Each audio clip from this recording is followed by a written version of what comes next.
You are now listening to the Someone's Favorite Productions podcast network.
Hey there, everyone, and welcome back to Reconnected. It's Thursday night, and back with the wonderful Jim Tudor, all alone this time, so we get to give him all the attention. How we doing, Jim?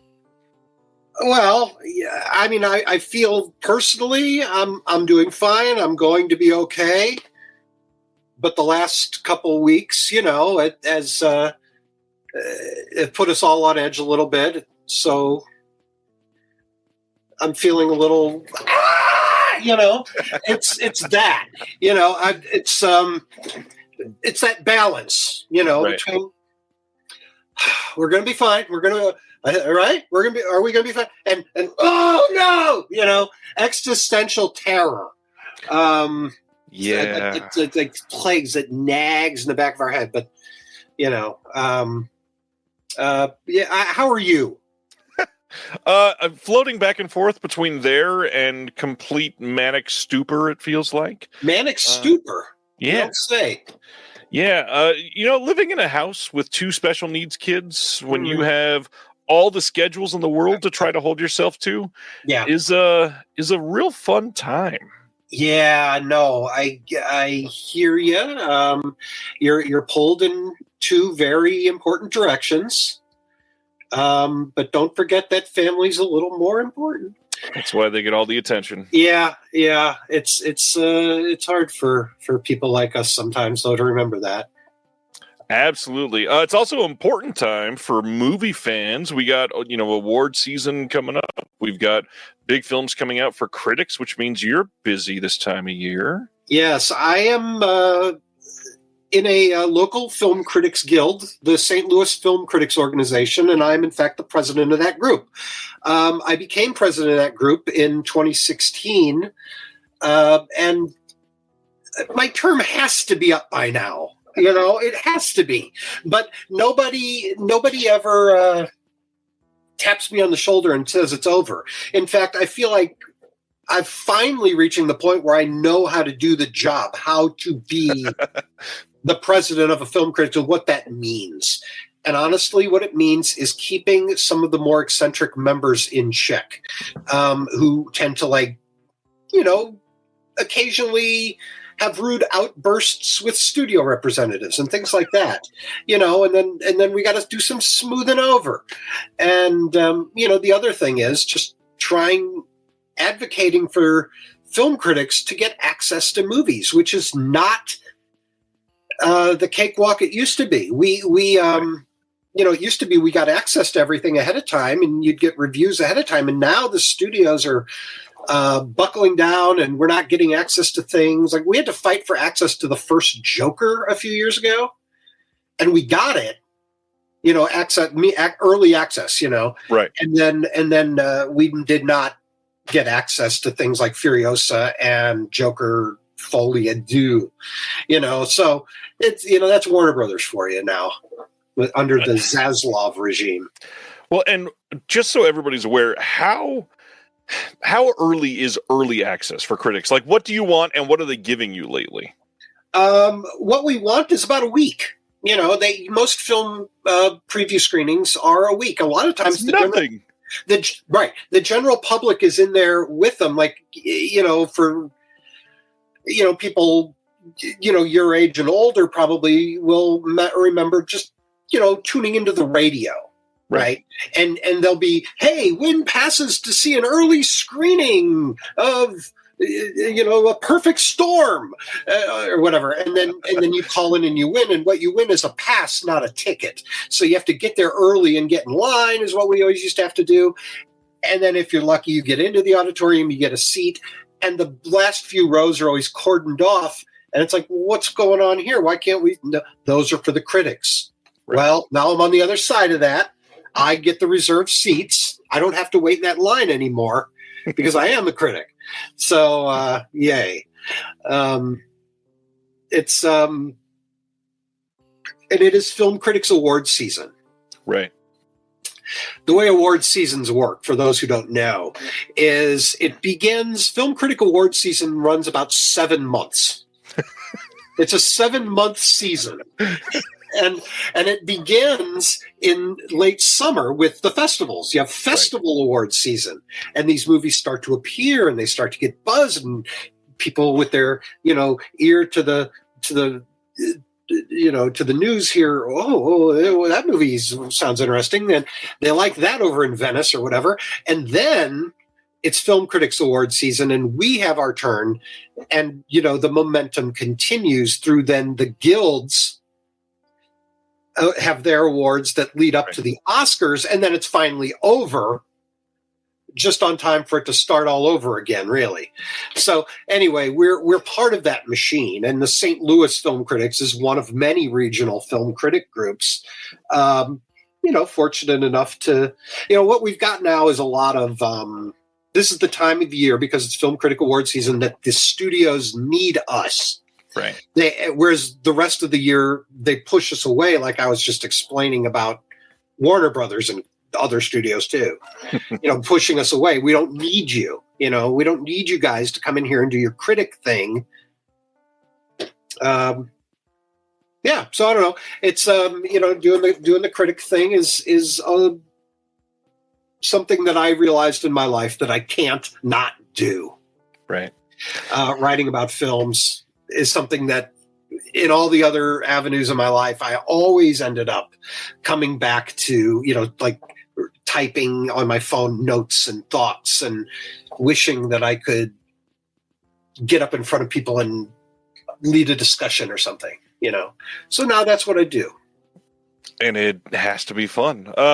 Speaking of St. Louis, we happen to notice that we are both in the state of Missouri, which is why tonight, after our announcements, we are covering films of Missouri, which, as you'll find out as we discuss, was not as easy as we both thought it was going to be. No. I suggested this topic and almost immediately regretted it. I knew it sounded lame. Movies about Missouri. We're from Missouri, so movies about Missouri. No, the truth of the matter is there's some pretty interesting stuff that, storytellers and filmmakers decide to, for whatever reason, nuzzle smack in the middle of America. And that's where we are. We're smack in the middle. And that represents something. So maybe we'll get into that. I don't know. Or not. Maybe we'll just pick a bunch of stupid movies and that'll be it. We'll absolutely discuss, and Yes. we'll have to throw out things like Ernest Scared Stupid just to discuss. But other than that, it'll be a fun night. We had a lot to cover tonight. Lots of interesting things that we're going to talk about along the way. But our first couple topics, as usual, we usually talk about recent watches and pickups.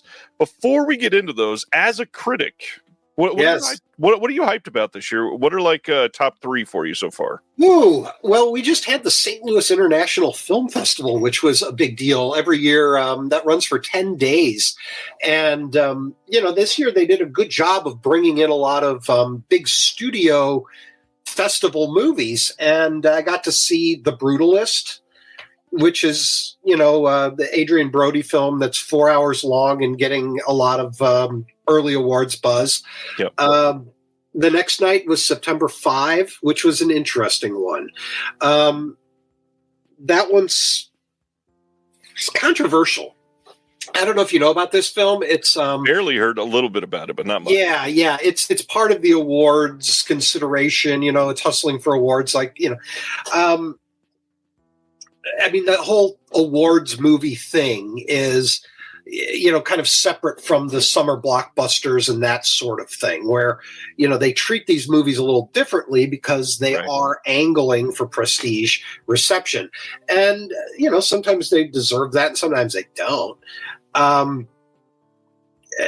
September 5 is about the 1972 Munich Olympics, and when, the Israeli athletes were kidnapped by these masked invaders and, kidnapped. So the fact that movie's opening now is turning some heads and making some people scratch their chins skeptically. Like, well, what are we saying, with the Israel-Palestinian conflict going on? Why now? Especially in light of the, people say, well, that cost Kamala Harris the election. Right. So there's that sort of thinking here that's in play. And yet the movie really isn't about that. The movie's about the journalists that are over there covering the Olympic Games for ABC News. And they're all of a sudden thrust into this situation of having to cover this kidnapping. So, that's what the movie's really about. It's about the journalistic ethics of the thing. The fact that it's taking place around this controversial subject matter is its own thing. So, that's another thing that, people have to parse along the way here as we make our way to, the Oscars. And I'm somebody who says the Oscars matter. I know the Oscars are stupid. It's a horse race. All the awards are horse races, really. But the purpose that they serve, I think outweighs, the purpose being that, we're on some level democratizing, filmmaking by honoring all those crafts in the short films, right? That's important. That needs to stay part of the Oscars. The Oscars needs to stay a long-ass show because that means democratizing the system as much as possible in the midst of all this glamour and red carpet and nonsense, but it also gives us a very fine, pulse on the industry too. Right. So, it's, I'm an Oscar skeptic, but I'll ultimately say it matters, So anyway, what were we talking about? You dodged the question entirely. Top three of the year so far. How are you feeling? Top 3 of the year. Oh, good Lord. I know you're not ranking yet, but like 3 that you're hyped about at the moment. I just want to talk about that other stuff instead. No. Okay. Top 3 that I'm hyped about. Here's the movie that I want everybody to go see. Seed of the Sacred Fig, out of Iran. It sounds like a very kind of maybe dull, very homeworky kind of movie. It's not. When this movie ended, everybody was on the edge of their seat. It's a friend of mine describes it as Kurosawa's Stray Dog meets The Shining. Okay, with the contemporary political unrest in Iran thrown in as the impetus for what happens within this family that frays. It's about a family. They're living in Iran. The dad is working for the man, and as a judge punishing protesters, and the daughters are sympathetic to the protesters. And, things unravel. Things unravel in a tense and palpable way. And it's just made so well. It's a surprise of a movie. That's called Seed of the Sacred Fig. Maybe not the best title to lure in American audiences. But I'm just telling you guys, that's been my favorite for a while. Civil War from earlier in the year, I thought was very poignant and very good, because Good movie there. And what else? That September 5 is good. That's why I probably brought it up. I'm in favor of it. Sounds Now, like what you like else? journalism movies. Huh? Sounds like you like journalism movies. September 5, Civil Oh, War. and Civil War. Yeah. Oh, I'm pigeonholed. Already, just like that. I'm pigeonholed. Get me out of this pigeonhole. No, I what else is good? I don't know. I watched Nora this week, and I was not as over the moon about it as everybody else. I like it, but I don't. I like other Sean Baker stuff better. I'm a fan of what he does, but this one, I think by the time I got to it, it may have been a little overhyped. I'm not looking forward to Wicked. I just don't. I don't know. The Wicked Witch of the West origin story, and I've never seen the musical. I'm just It's not a 2-part familiar. film too. Yeah, it's a 2-part film, and I'm not excited. I don't know anything about it. I'm not. I don't know the songs, but anyway, I said, the poster to me, the commercials, these ads that are just incessant, Yep. looks like an Easter basket full of that pink Easter grass and that green Easter grass got dumped over onto a light bulb that's shining through everything, this bright backlight weird, and it's just garish looking to me and very CGI, which I'm not opposed to CGI, but I don't know. So yeah, what are you excited about? I'm really excited about The Brutalist. Everything I've heard about it makes it sound like it's going to be right up my alley. It's very There Will Be Blood. If you like There Will Be Blood by Paul Thomas Anderson, you'll like The Brutalist probably. Yeah, it's in that mold. I still have not been able to see Heretic. That's one I'm definitely excited about. Interesting movie. I reviewed that for Zeke Film, my site. Link is in the description. Go to Zeke Film, read it. Yeah. Check it out.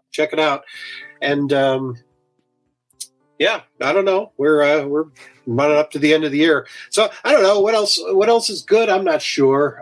I saw a weird movie last night. It was called Better Man, about the singer Robbie Williams. Yeah, you know about this? I've heard about it. Yeah, Robbie Williams musician biopic, which we need another musician biopic like A Hole in the Skull, right?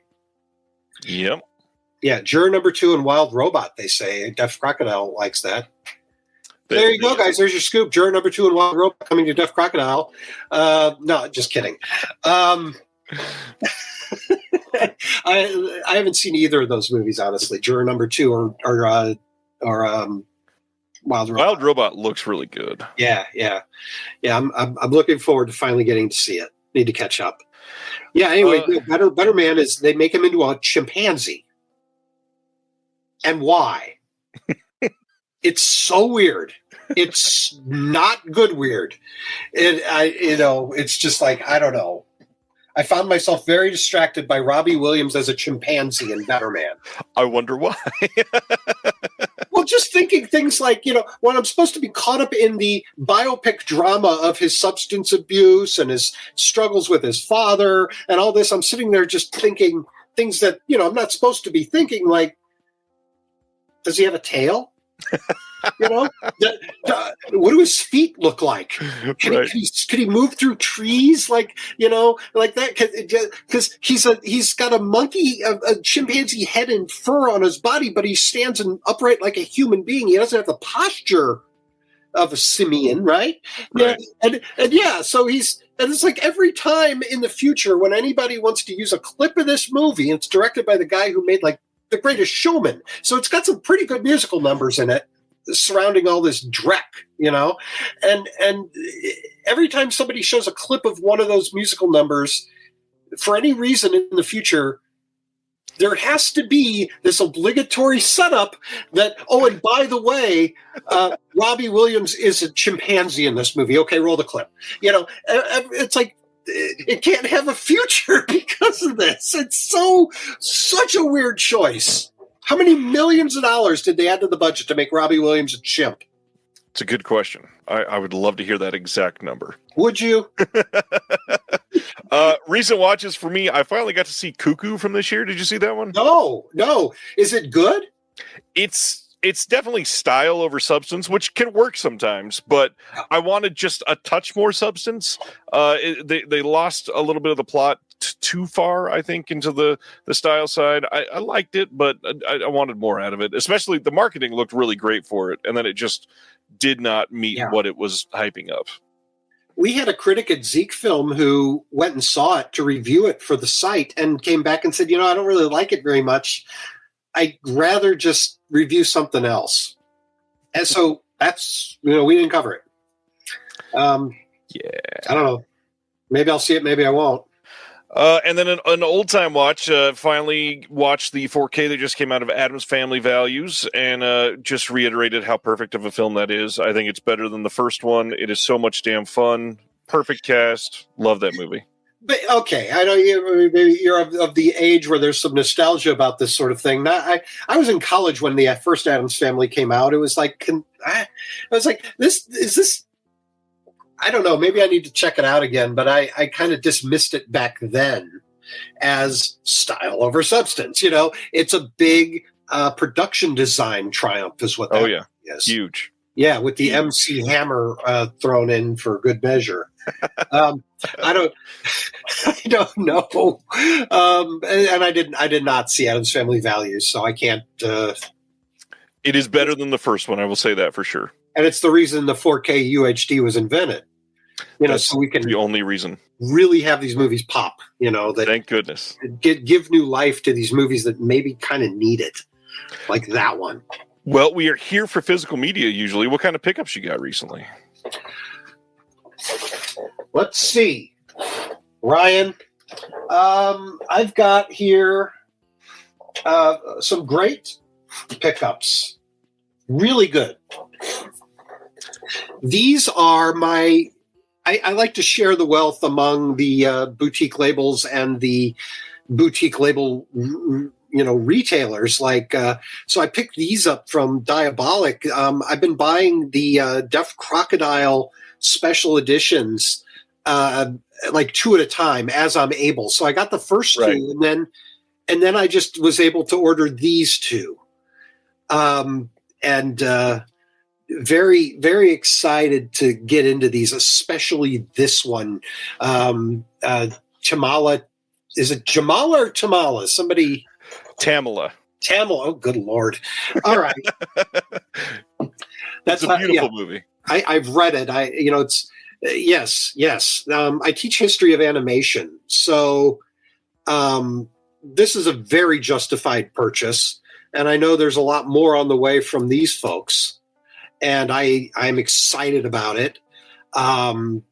Excited to the point of maybe subscribing, which I don't know that I'll be able to do. Because it's a great deal, but it's also $300. It's a lot. Yeah. So it's kind of this, I don't know that I can get that past the wife, honestly. Even though buying these individually is probably a little more expensive, a little pricier in the long run, but I can sneak that through. So I know there's a lot more animation coming. I mean, I saw the list. Deaf Crocodile. I saw the list. Another animation title that's very important. I got the Primeval's regular old 3-pack here that they put on sale at Full Moon. What is going on here? There we go. I'm fighting the glare. They put this on sale last week, was it? Something like that, yeah. Yeah. So I was like, I have to get it. It's I regretted not buying the fancy pack. Yeah, and there's been a couple. Full Moon did their own, and Umbrella did that big crazy package for it. Yeah. But just the story behind it is so important and so cool. I had a student write a paper about the 3 lost animated classics. Primevals was one of them back then. This is just a few years ago. Mad God by Phil Tippett was another. And I honestly don't remember the other one right now. But anyway, now we got two of them out there. Seems like maybe we might even have all three, but I can't remember the third, so forgive me. Okay. Criterion sent me Paper Moon. I'm excited to watch this. I will be reviewing this for Screen Anarchy, a website I contribute to. ScreenAnarchy.com. I've been a contributor there since 2005. I think I'm actually the longest contributor. Wow. To still be there, even though all I do anymore is Criterion reviews there. Reviewing new release theatricals used to be my beat, but that was a long time ago, and that became a bit of a hustle.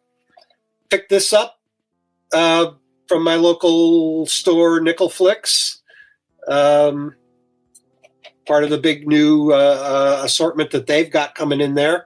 That is a very impressive. This is The Farmer, for anybody who can't see it. I've heard folks talk about this movie just being a good, fun, drive-in, exploitation, trash romp, which every now and then hits the spot. Right. So, I don't know. Have you seen this? I have. I saw it right after Scorpion released it. After the hype from Dark Force and Code Red and all that for years of someday we'll put out the Fama, it somehow didn't live up to this amazing unseen movie legacy that it had. However, it wasn't bad. It was a good movie. I spent $20 on this, and it's in a slipcase. It's in another case besides that. Yep. Which didn't come with it. I'm sure the owner before me put it in this.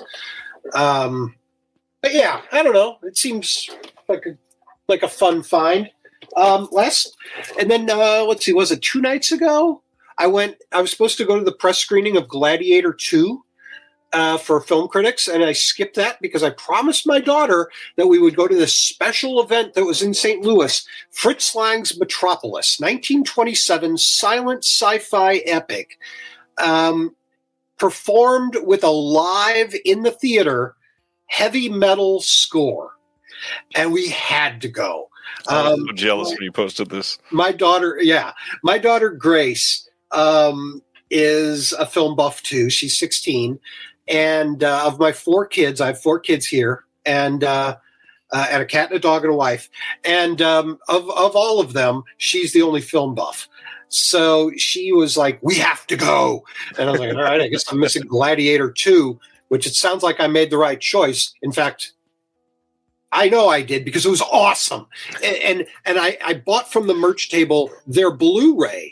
I bet this is one you've never covered on the show, Ryan. It is not. This is Faust. It's a something they made. This is you have to buy this from the band, and the band is called Silent Light. And you can go to silentlightmusic.com, and what they do is the guy analyzes and does scene analysis of these old silent films like Murnau's Faust, which I have right here, and Fritz Lang's Metropolis. And he said that the one that they hope to do next year and tour with is Passion of Joan of Arc by Dreyer, which would be a great one for them to get their treatment.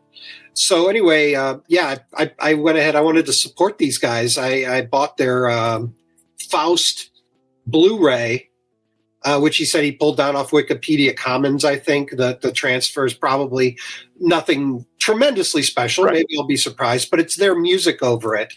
And these sorts of experiences are just so great, you guys. Anyway, it's the Silent Light is the band, and they do have a website, and you can see clips there. So go to the Silent Light, or not the Silent Light, just silentlightmusic.com, and you can see what I'm talking about. It's a pretty good website. Just checked it out while you were talking, yeah. And now finally, I don't know what this is, but I was blowing off steam the day after the election, and I bought at the Grindhouse Video was having a sale on DVDs for like $2, like buy one get one free for like it ends up being $2. And this is something called Cosplay Fetish Battle Drones, a Power Rangers ripoff of I don't know. And I'm just like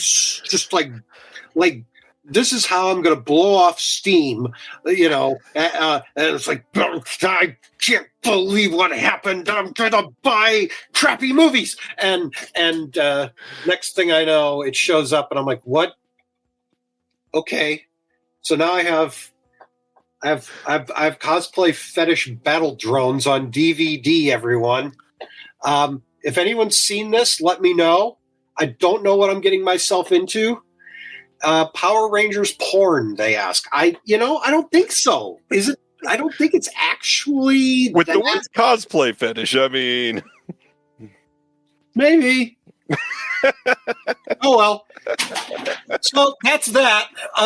What else? That's my pickups. I've got way more I could tell you about, but I'm sure we've got better things to do. Well, I've got 4. I will say I just opened this, got this like 5 days ago. This is a trade from one Craig Rogers, Deaf Crocodile in the chat. I'm the bad friend who just sent out his today, but he'll get that soon. Branded to Kill in 4K from Criterion. He made the mistake of ordering it twice. So thanks for that, Craig. I appreciate that. Hope you enjoy what I'm sending you. One that I was flabbergasted at the pricing, which we're going to do a show soon on some pricing things that are going on in the boutique world. And, well, you know what? Less the boutique world and more the studio world. I liked Eli Roth's Thanksgiving, and I'd been interested in getting the new 4K Steelbook that got announced. And it's a really nice Steelbook, but for the longest time, it wasn't going under $45. I'm sorry. Eli Roth's Thanksgiving is not a $45 movie. No matter how nice the Steelbook is, I was not going to pay almost $50 for Eli Roth's Thanksgiving. It was on sale for Black Friday through Walmart and got it for just a hair over $20. That's the right price, and I'm happy with that.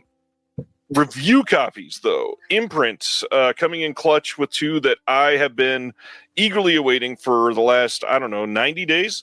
The first one, Luca Guadagnino's Suspiria in 4K, one of their fancy 4K hard box releases. Take off the lid, and we've got the 4K case and a Blu-ray case. And as usual, when they're doing one of these fancy ones, they've got poster, booklet, fanciness all in here.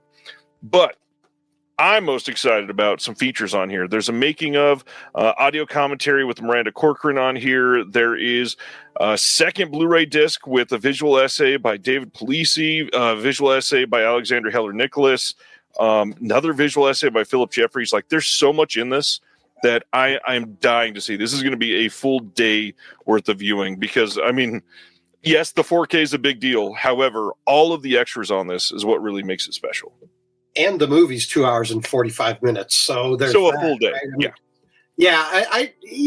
I wasn't blown away by that movie when I saw it in the theater, but I'd buy that if I were, if the deal were good enough, just because, I, like so many of you, are a sucker for this sort of a package. And if those extras can enlighten me, I'd like to be enlightened about something like that. Yeah. I'm going to see, by the way, Goblin on Saturday. Speaking of Suspiria and the original Suspiria, the band Goblin will be here in St. Louis, and I bought tickets. And again, my daughter Grace and I are going to see them. And I'm not sure why the Goblin concert begins at 4 p.m. in the afternoon. I call that a win. Has anybody actually been to a Goblin show? I'm curious because is it that long? Is it you've been to one? I went to the live playing with Suspiria here in Kansas City. Do they play for 6 hours or what? No, not at all. No. Okay. I thought I read about when they were doing Suspiria, and that came through St. Louis as well, and I didn't go because it was standing room only, and I didn't want to stand up all night. My feet were hurting in that month or whatever, and I just didn't want to be in that situation. So I old guyed out, and I didn't go. But this time I decided I'm going to do it. We're not going to have many more opportunities to see Goblin, I assume. What was that comment? I love this comment. 4 p.m. music concert. Don't be surprised if it's a trap situation. Oh, sure. Yeah.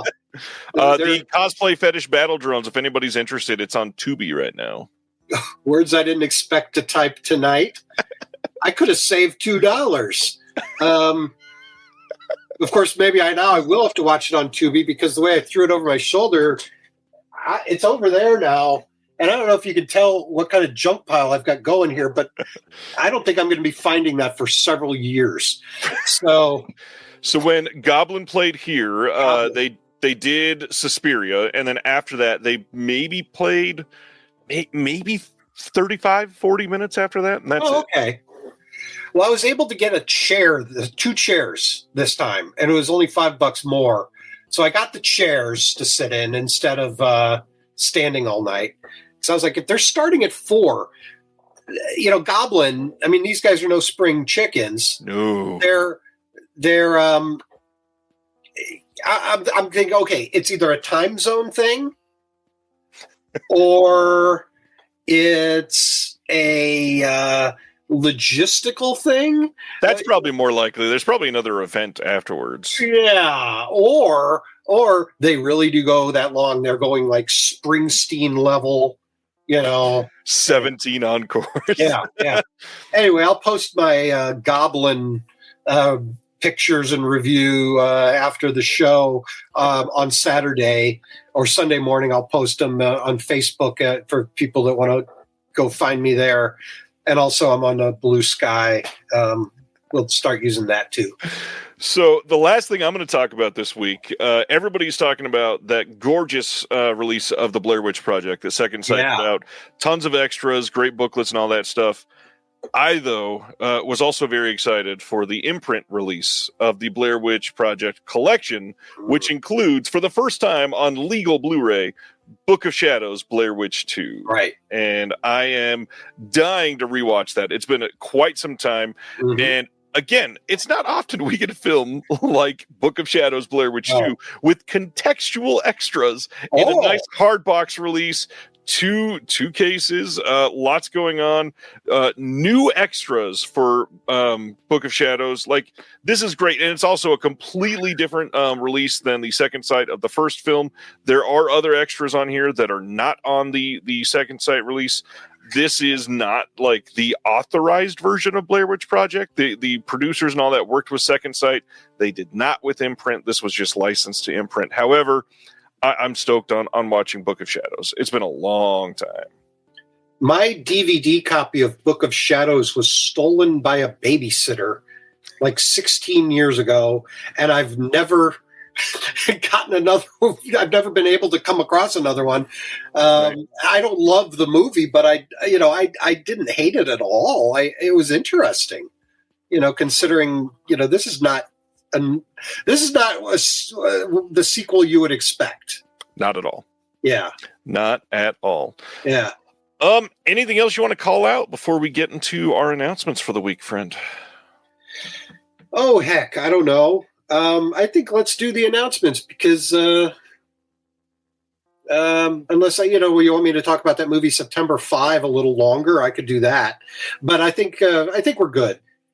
All right. Yeah. Let's get into it then. We're going to start with one of the Severance sale announcements, which is covering Hell of the Living Dead, a.k.a. Virus, a.k.a. Zombie Creeping Flesh, a.k.a. like 3 other alternate titles. This is coming on 4K during their Black Friday sale. This is from 1980. Another one that has gotten a few releases in the past, and this will now be the definitive edition of this movie. It's going to be a 3-disc release. We got the 4K, a Blu-ray with the film, and a bunch of extras, whole bunch of interviews, location tour, all that kind of fun stuff, and the soundtrack CD. This is a solid-looking release of this. Bruno Mattei, huh? Oh, yes. I have not seen this movie. It is good. It's upper tier. It's upper tier, Bruno. It's not his best, but it's upper tier. Okay. Well, maybe down the road. Down the road, it will be mine. Let's keep going. Yellowstone Season 5 Part 2 coming to Blu-ray on December 31st. You just know if you're watching this, there has to be a complete series Blu-ray around the corner. Something coming along for this. I've never watched Yellowstone. Is that something you've watched? No, I don't really have access to it. I don't have time to watch TV shows because I'm too busy watching movies. Even TV shows that I want to watch, Right. oftentimes I just don't have the wherewithal to do it. This show, from what I hear, sounds like the kind of thing that's just created to be, a catnip for someone like me who likes Western iconography and appreciates that in my films when it's done right and not done panderingly. I can't tell if this is a pandering show or not. I don't know exactly who it's for, but people say it's pretty good. I don't know. Is it? I mean, from what I hear, it's very like dad rock, but that doesn't make it a bad thing necessarily. I'm 51 years old, father of 4. Exactly. Hello, dad rock guy here. Did you watch Horizon Part 1 this year? Yeah, I did. That didn't sound very positive. I sat through that. Yeah, I did. Oh God, I was extremely underwhelmed.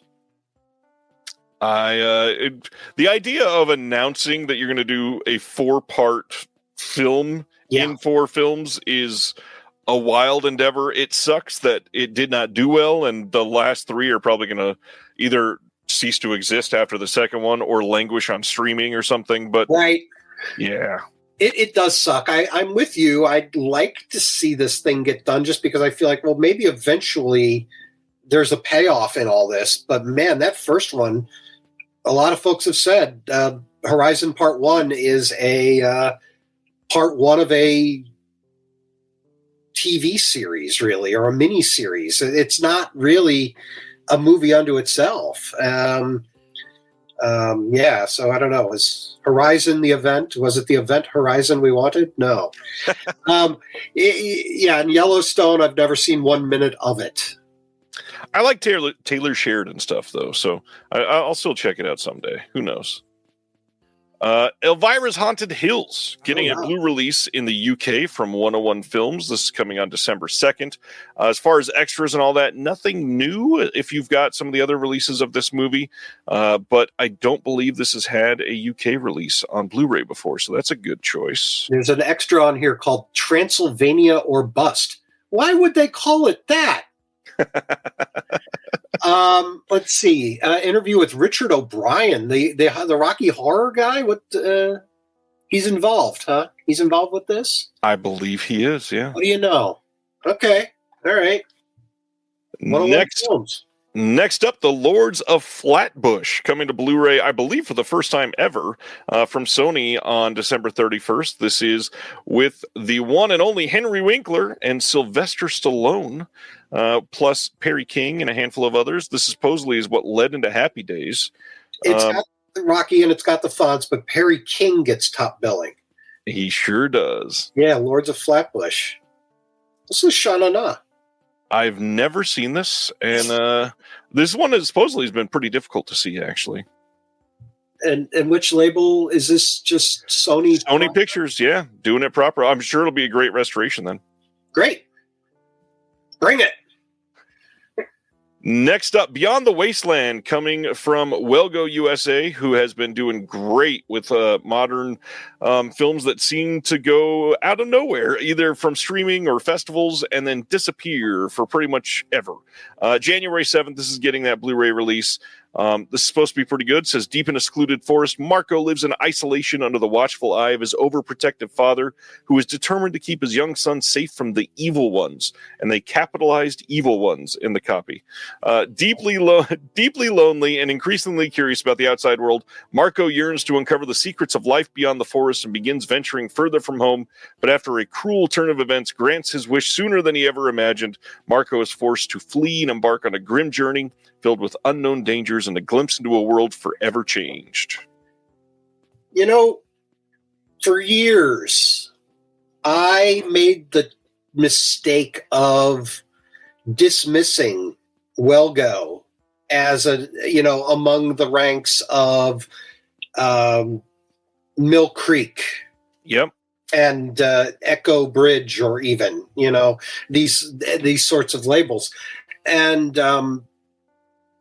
too late. Not too late, but later than I should have picked up on. I realize what you're saying, that yes, these guys are doing the Lord's work of salvaging very interesting movies. Yep. And, they're not hyping them because they're well go, they're not Warner Brothers. But this stuff makes it out here. And that's great. That's so cool. So this one's Beyond the Wasteland. Yep. And this is not the last well go we're talking about tonight. So we will have some more in just a bit. Okay, I'll do that whole speech over again then. January 28th, we are getting Teacher's Pet from Kino on Blu-ray. This is with Clark Gable and Doris Day, coming with a new audio commentary by Julie Kurgo and Peter Henkoff, one that has eluded me because I genuinely don't like most films from the 1950s. Okay, cold stop here, Ryan. I knew that was going to light you up, which is why the only reason I said it. Did you know? Yeah, when asked what is the greatest decade of movies, my answer is in fact the 1950s. That's too bad. No, that's good. The 1950s is with the 1970s is a very close second, and every decade is rich. Let's just get that. I will agree there. Out of the way. Every decade is rich. In fact, every year is rich. People that complain that any given movie year that is just wrapping up or whatever is not a great movie year, well, they're just not paying attention because there's always, True. some stuff that is there. It might be, seed of the sacred fig or whatever lurking, off in the margins for you, but it's there. This Teacher's Pet, we're looking at, I'm not the biggest Clark Gable fan, especially late Clark Gable, but we've got Doris Day and Memi Van Doren in the same movie. That right there, Doris Day's a fascinating study. I do lecture on her, and in the spring I'll be doing a class at Webster University, teaching a class on the history of film comedy, and I'm eating stuff like this up. Right. These 1950s movies, the reason I claim 1950s is the greatest decade is because of the tension, the cultural tension that lies within them. The decade of the 50s itself, of course, is one of perhaps the worst in American 20th century history. The 50s are bad, but the 50s movies and music and beat poetry in that is so rich. And the reason is because it's pushing back. It's pushing back, and you get stuff like psychological westerns and UPA animation and, Hammer horror, and things are happening, And then, Ingmar Bergman and Akira Kurosawa, and things are blowing up. And then you get to the 60s and it finally blows up, right? But it's that subtle push in the 50s, man. That's good, movie culture right there. So that's my argument, Ryan. That's why the 50s are the greatest decade, and there's a lot more where that came from. I had to light the fuse for you. I'm sorry, but what's great? Sorry, you gave me a soapbox, and I took over your show with my rant. So you're welcome. Well, now you can repeat it, because our next announcement is from the exact same year, Houseboat from 1958, also coming from Kino, also on January 28th. This one with Cary Grant and Sophia Loren. Who directed this? Let's see. I'm trying to... Shavelson. What? Shavelson directed this? That's what it says, yeah. Shavelson. Well, I'm not a Shavelson. He also did The Five Pennies. Oh, did he now? Okay, well, anyway, Ryan, the 1950s are the best decade of movies because never mind. I'll get this too, but that other one looked better. The Teacher's Pet was more of interest, but Cary Grant and Sophia Loren in her prime here. This could be something. How are the extras? Same exact as our last one. We got a new audio commentary with Julie Kurgo and Peter Henkoff, and that is it. Of course, okay. Trailers. All right. Well, good for them. They are good commentators for this sort of thing. Oh man, comment section is on fire tonight, and I love it. Kino giving us. What are they saying? I'm not paying attention to them. I should. How do I get that? The 5 pennies, aka the nickel.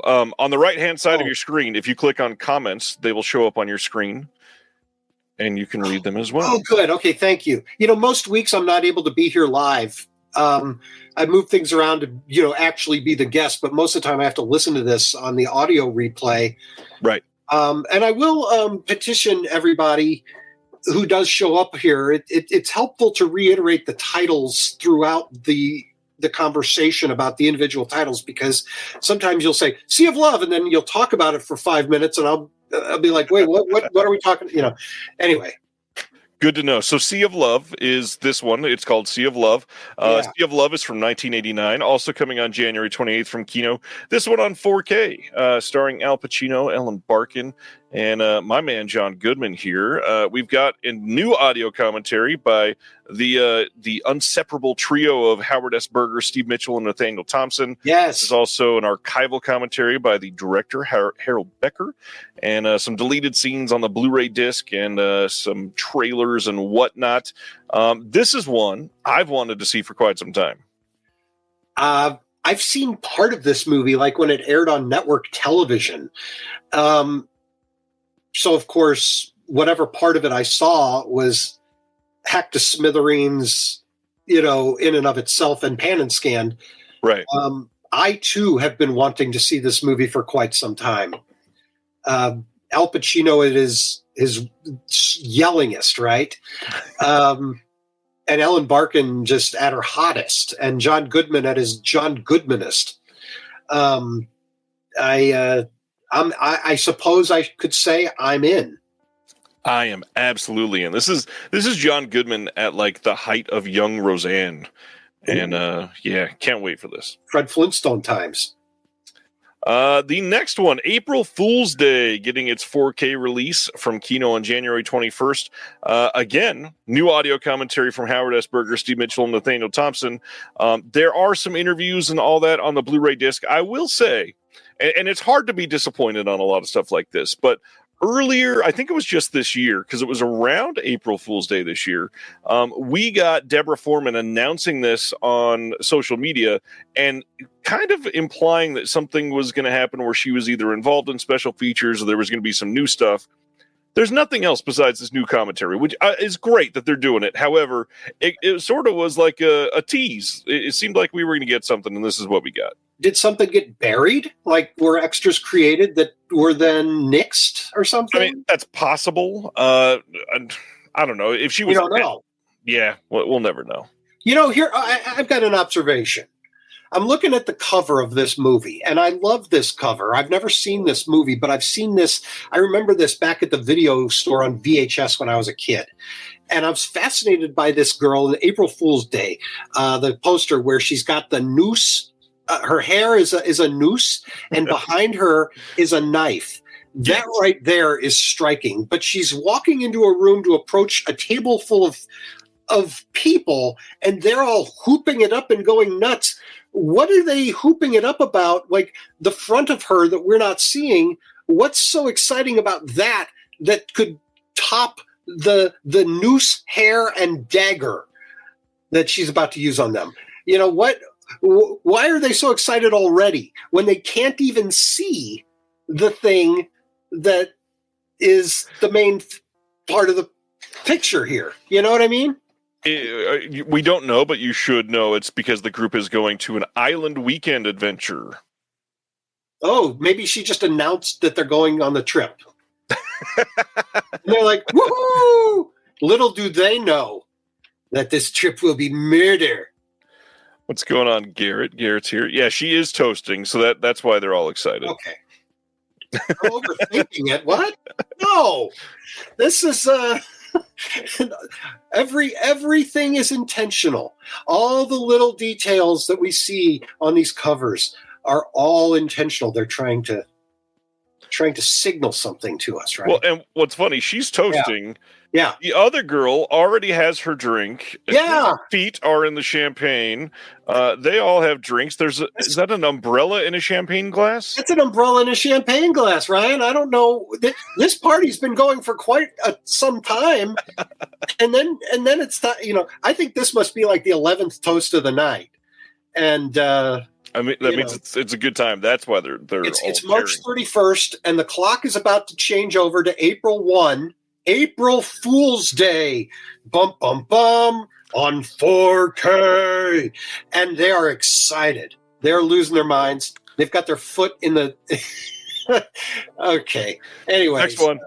Hey, another 4K re-release from Kino on January 21st, Body Parts, starring Jeff Fahey. This one has nothing new on it. We've got the old audio commentary from Eric Red, the director, and some interviews. Have you ever seen Body Parts? No, but I've seen the poster. Let's talk about that. This movie rules. This movie is so much fun. It's Jeff Fahey, who's in a lot of questionable nonsense, right? I mean, I don't know. It's not something I've ever thought to see, this movie. This movie is the story of a man who is in a car accident and dies. Somebody. Okay, there's a car accident and a guy needs an arm replaced, basically. And he gets an arm from somebody that was recently killed because he was a criminal. And turns out that arm is coming back and attacking things. And all of the body parts from this criminal are trying to come back into one, and it's a weird story, but it's a blast. Super fun. Well, these things happen. Haunted body as part. You do. Yes. So I don't know. I'll maybe if Kino Lorber ever puts it on sale for $17, which they will. They will. Clockwork. Maybe this will be one that I will purchase. Another one they'll put on sale eventually, coming soon from them, is Save the Tiger, starring Jack Lemmon. This is going to be a Blu-ray release, even though it is from a 4K scan of the OCN. This is a title that got an imprint release fairly recently. Good movie. Is it a good movie? I've not seen this. It is a good movie. I love Jack Lemmon. This is one that I'm definitely happy to have the imprint version. I think the imprint version was the first Blu-ray of this. So, yeah. A man older than myself who had seen this movie when it came out told me about it a long time ago. He said that it was a great Jack Lemmon performance, which is, it's Jack Lemmon. He's that's almost to be expected. But then he said it's this rigid old 1950s man or whatever, and he's in the hippie times trying to make sense of the world. And Jack Lemmon plays it so wonderfully. I can't help but notice, according to the poster here for this film, Save the Tiger, his character's name is Harry Stoner. Yes, Harry a little relatable, Jim. Harry, is that a little on the nose? I don't know. Harry Stoner, and he's not a stoner, and he's not particularly hairy. Well, to be fair, Jack's not a lemon either. Good point. Going to our next announcement. Kino eventually will be releasing The Lords of Discipline on 4K. This is from 1983. And I am so confused by how they announced this. They say this is from brand new HDR Dolby Vision and UHD SDR masters from 4K scans of the 35mm original camera negative. I've never seen this movie. Have you seen this one? Can you shine a light? Okay. I'm not familiar at all with the Lords of Discipline. I'm so confused on why it would have different elements like that. That's a corker. Maybe they had to mix and match because it's an obscure film. Potentially. It's an underrated 80s military movie, someone says. It's, I don't know. I'm just looking at this, seeing that, they're in this, okay. So I'm guessing the premise here based on the image. For Lords of Discipline, they're in a military school or a military camp of some sort. this character, his head appears as an enormous hologram, and everyone turns their back on him. That's what the movie. That's like probably the climax scene of the movie, and they're spoiling it. I'm very confused by everything about this. But yeah, curious to see how this looks, and see if they will ever explain why it's coming from HDR and UHD SDR masters. Lords of Discipline is actually quite good, says Stan over here in the chat. He's telling us this is a good movie, Ryan, that we need to buy it during the next Kino sale or just buy it outright. Even though it won't be on sale yet, because they say coming soon. So that'll be, I don't know, 2.5 years before it gets released. Yeah, so buy it on their sale in 2 3/4 years from now. Next up, The Penguin, the Batman follow-up series that got an HBO Max release that just finished, is getting a 4K and Blu-ray release on February 25th. No word on special features or anything like that. However, this got pretty rave reviews across the board for being an excellent little miniseries that they did, which I'm curious now. Supposedly Colin Farrell said he would never do it again, but this got so many great reviews. I'm curious if they'll talk another season out of him. Yeah, when I say that as a film critic, I don't get to watch shows on TV shows, even ones that I'm interested in, this is a case in point. I wasn't particularly over the moon about the idea of a Penguin TV show until people started saying just how good it was. And There was actual buzz about it. So that's quite, I'd buy the 4K just to have it when, Max inevitably takes it down from their streaming service for tax purposes. And I'll be able to watch it at some point. The Penguin. Now on the downside, on the picture here, he looks a little like Matt Gaetz. Matt, the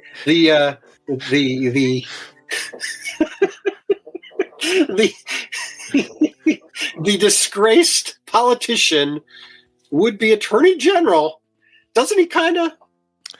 Oh, help me out here! Come on. I mean, he's only got about half the forehead and like a third of the nose, but yes. I don't think so. I think the makeup on the Penguin is better. My friend's husband edited one of the best episodes of the season. His character was performing. They're having a whole conversation over here without us. Oh yeah, they always do, and it's always exciting. Right. It's exciting. Moving right along. That is, this one is for the UK release. This is coming on March 17th in 4K, but they get a fancy steelbook of which you can't see the art because it does not exist yet. And I'm really tired of Warner Brothers doing this. Please go pre-order our product that you cannot know what it looks like, and we're not telling you, but give us money. On the plus side, no disgrace would-be attorney general artwork. Well, you don't know that. It could literally be a picture of Matt Gaetz. Giant eyebrows and his head going, that's, they wouldn't do that, would they? No. The Penguin looks like Margot Robbie compared to Matt Gaetz. Okay, good point. I will concede that, Sibner. All right. Artwork to be TBC. Confirmed. To be confirmed. Okay. Hey, you are here for the week of Criterion announcements. So let's talk about how good Punch Drunk Love is.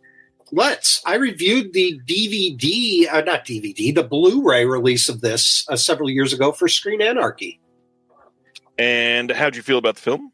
I love this movie. I saw it when it came out in 2002 in the theater and liked it then. I was already on board the Paul Thomas Anderson train, not so much the Adam Sandler train. I was not. I don't know. I wasn't excited about the Adams, even though he was doing his best movies then. That wasn't for me. But the fact that he would turn around and do a movie like this, right, was fascinating. And when you get into it here, what Paul Thomas Anderson has done is make an Adam Sandler movie in his way. You know what I mean? It's like he's still this repressed man-child with anger issues. Right. But the whole universe of Punch Drunk Love is the Paul Thomas Anderson kind of uncomfortable whimsy of it all. And we've got, Emily Watson over here. And, he just plays this very lonely man. And he's so obsessed about something so silly. I know none of us can relate to that. I'm being sarcastic. He's so obsessed about something so silly, in this case being racking up enough points from a pudding, like a sweepstakes. Yeah, the sweepstakes on this packaged pudding that you buy at the grocery store, that if you buy enough of it, you can send in and you win. Anyway, he was just like living his life about that. That was his opportunity. And it's just, there's a sadness and an absurdity about it that just, informs this movie and what it really is. I would say this will lend itself to 4K quite nicely. What do you think? I like this movie. I don't love this movie. Big fan of Philip Seymour Hoffman, so that's always a plus for me. And yes. Shout out to my friend John Daly, who will point out that any film starring Luis Guzman is immediately elevated somehow because he always brings something extra special, and I completely agree he does here. Can't argue with that. Did not say anything about the release, so I will say February 4th, this is getting a 4K from Criterion. Once again, though, I think the biggest downside for me is I despise the Criterion 4K upgrades for many reasons. Recycling the same cover, never putting on new extras, and lately at least, their encoding is so much worse than other releases of the same titles. If this was getting... Arrow release in the UK, that was a 4K. I guarantee you the Arrow release would look much better. We're seeing that with Seven Samurai right now. We're seeing that with many of the titles that are getting released elsewhere, also from Criterion. So I don't know. I feel like they are just kind of hunched back on their laurels a little bit and taking it easy, when in all reality, I really wish they would just step it up a little bit. Everybody else has stepped up, from TerrorVision to Deaf Crocodile to Arrow to BFI. Everybody is doing what they possibly can to make these releases better. Criterion needs to be doing the same thing. Yeah, I was a Criterion stan for decades. One of the first DVDs I ever bought when they first invented DVDs in the late 90s was Criterion. This is Spinal Tap. I still have it. It's not the first DVD I ever bought, but it is one of them. And boy, I've been with them ever since. But I hear what you're saying, that in recent years, we've got Radiance now, which is kind of the new Criterion in some ways. And all these, the very odd model, which seems to be working, of taking a forgotten trash regional drive-in movie and giving it the Criterion treatment quota, the old time Criterion treatment with tons of extras and analysis and a booklet. That's what Vinegar Syndrome and so many others have started doing. In some ways is outshining even something like this. Criterion still has those big titles. They have an incredible library. I will never take that away from them. But when you're the company that pretty much invented and popularized the audio commentary, and you can't get an audio commentary on most of your releases, I don't know why not. There's a problem. Yeah, and they did invent the audio commentary with King Kong. That's a funny story, but I agree with you that maybe putting something or two new on these 4K re-releases, I don't despise them, because I see this as an opportunity to get caught up with something like, let's say, Seven Samurai, for instance. I have the DVD of that with the case and all that, but I skipped the Blu-ray. And now I am tempted by the 4K of theirs that it's on sale at Barnes and Noble, and it's not a bad deal. What's the other version of that you just mentioned? That's Seven Samurai just got released by the BFI in the UK. Okay, the BFI in the UK.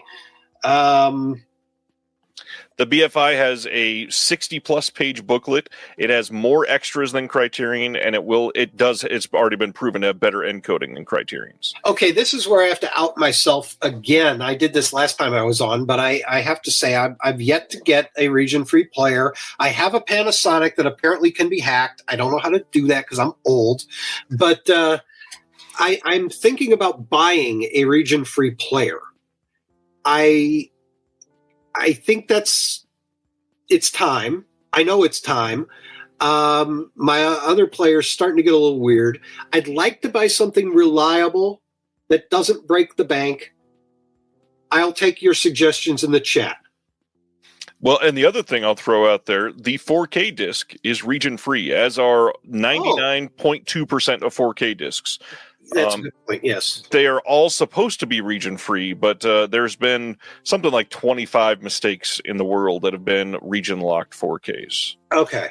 Yeah, I know about that. I've heard you discuss that before. And I do have some, overseas 4Ks, like Wicker Man box set and Texas Chainsaw Fancy Pants edition.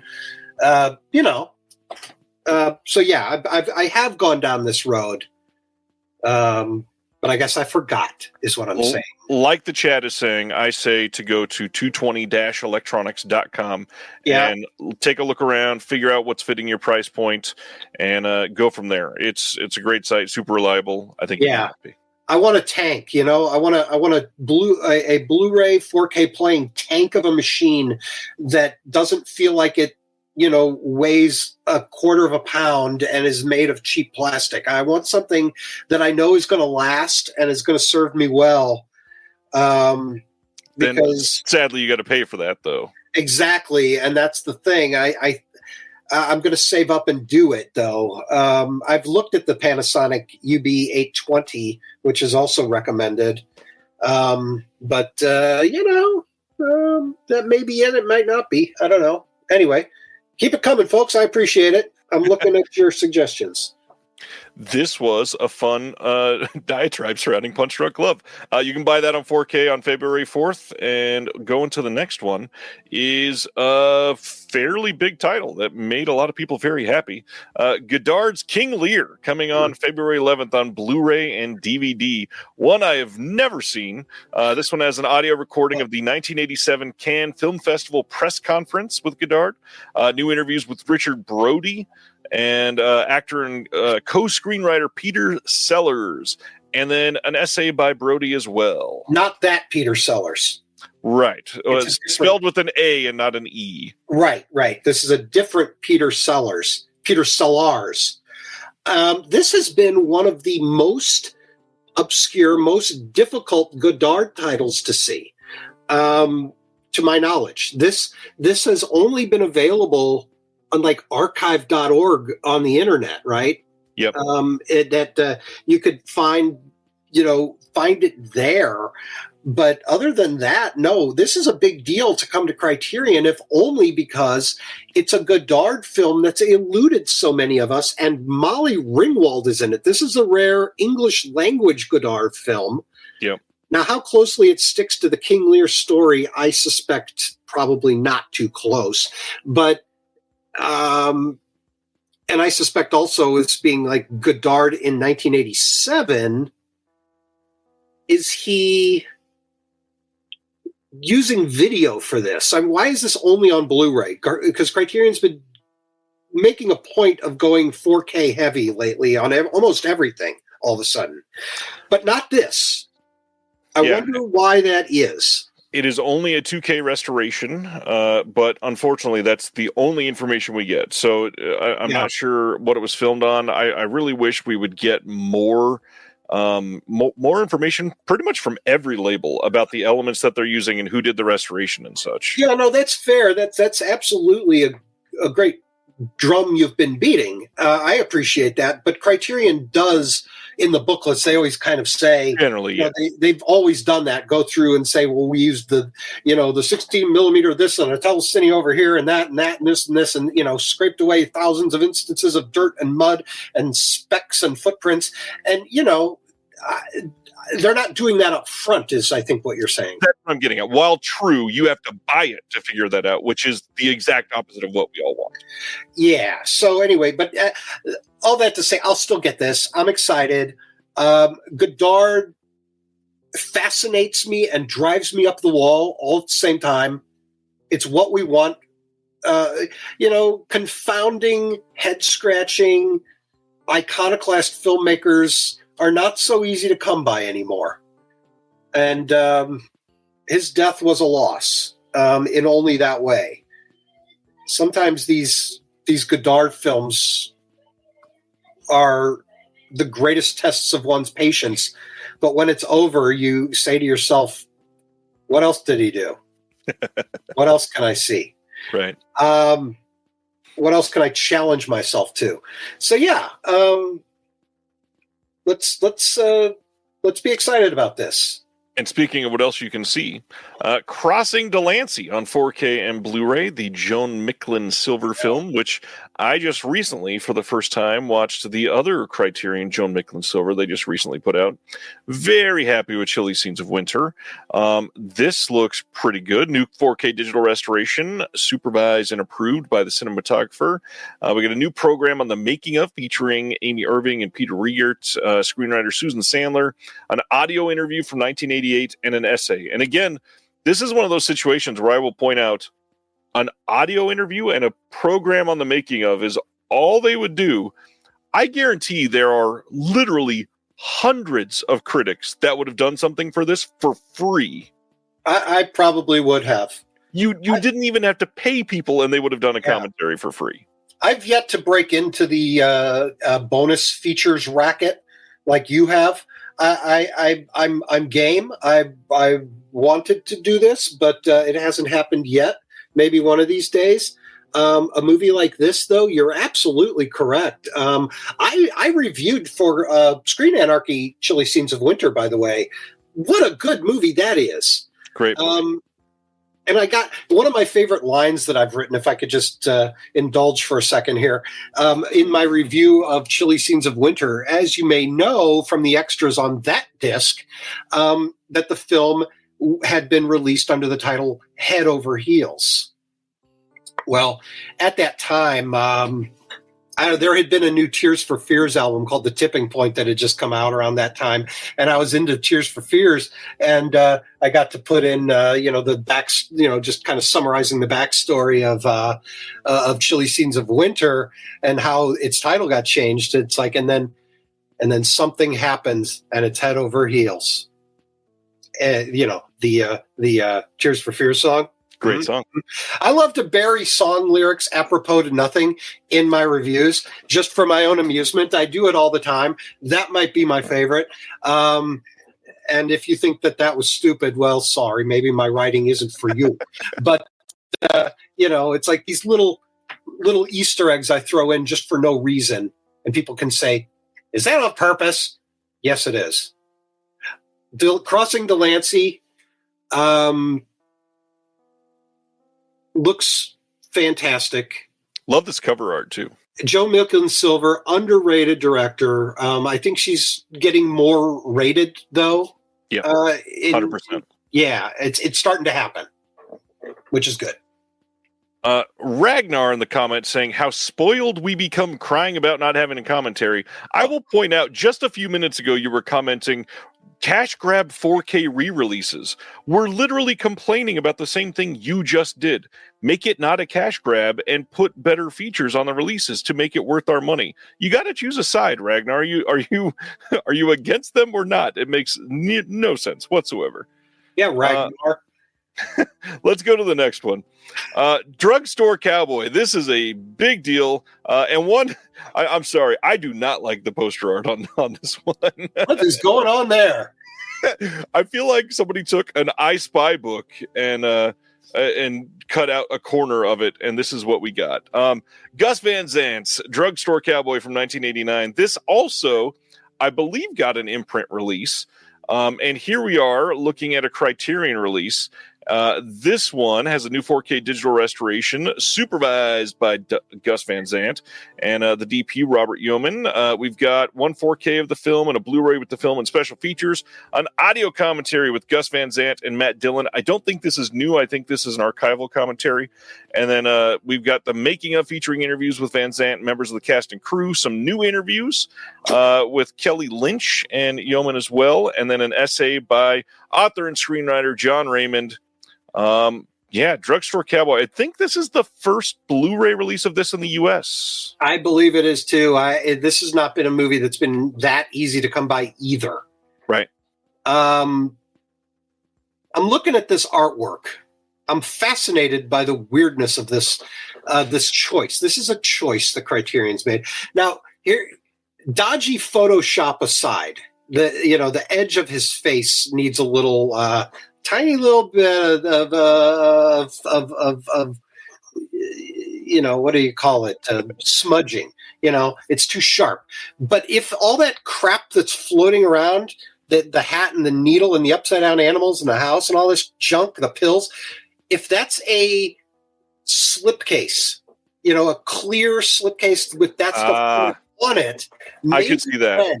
Maybe then we've got something. That would be a cool package. Yep, I would agree there. Okay, let's hope it's that. Yeah. God, when's the last time they did a fun one of those? I don't know. Parasite, maybe?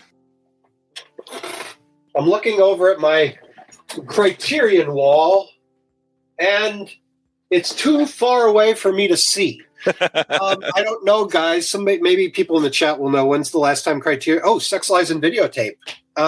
Maybe. That's a few years ago, but they did do one. Dallas says this cover is what your brain sees when trying to remember the plot of a Gus Van Sant movie. Apropos. I should design some covers, says Silent Mandible. I did do a lot of Photoshop work on when I was a set dresser for film production. Set decorator and art director. I did. Luke Perry told me it was the best Photoshop he'd ever seen for one of the movies I did, where I had to make a fake family. Nice, just for pictures on the mantle in the house. Right. And a lot of times he says those are just slammed together overnight. Really bad Photoshop. You can, if you get right up on it, you can tell. But I made mine good, and he noticed. Speaking of that, Mr. Berryman wants to know, what films did you work on, Jim? We'll talk about that when we get to the Missouri movies. Yes, we will. Chat later in the show. I no longer work in the business right now. I'm quite content being a critic and a teacher of film, but I did my time.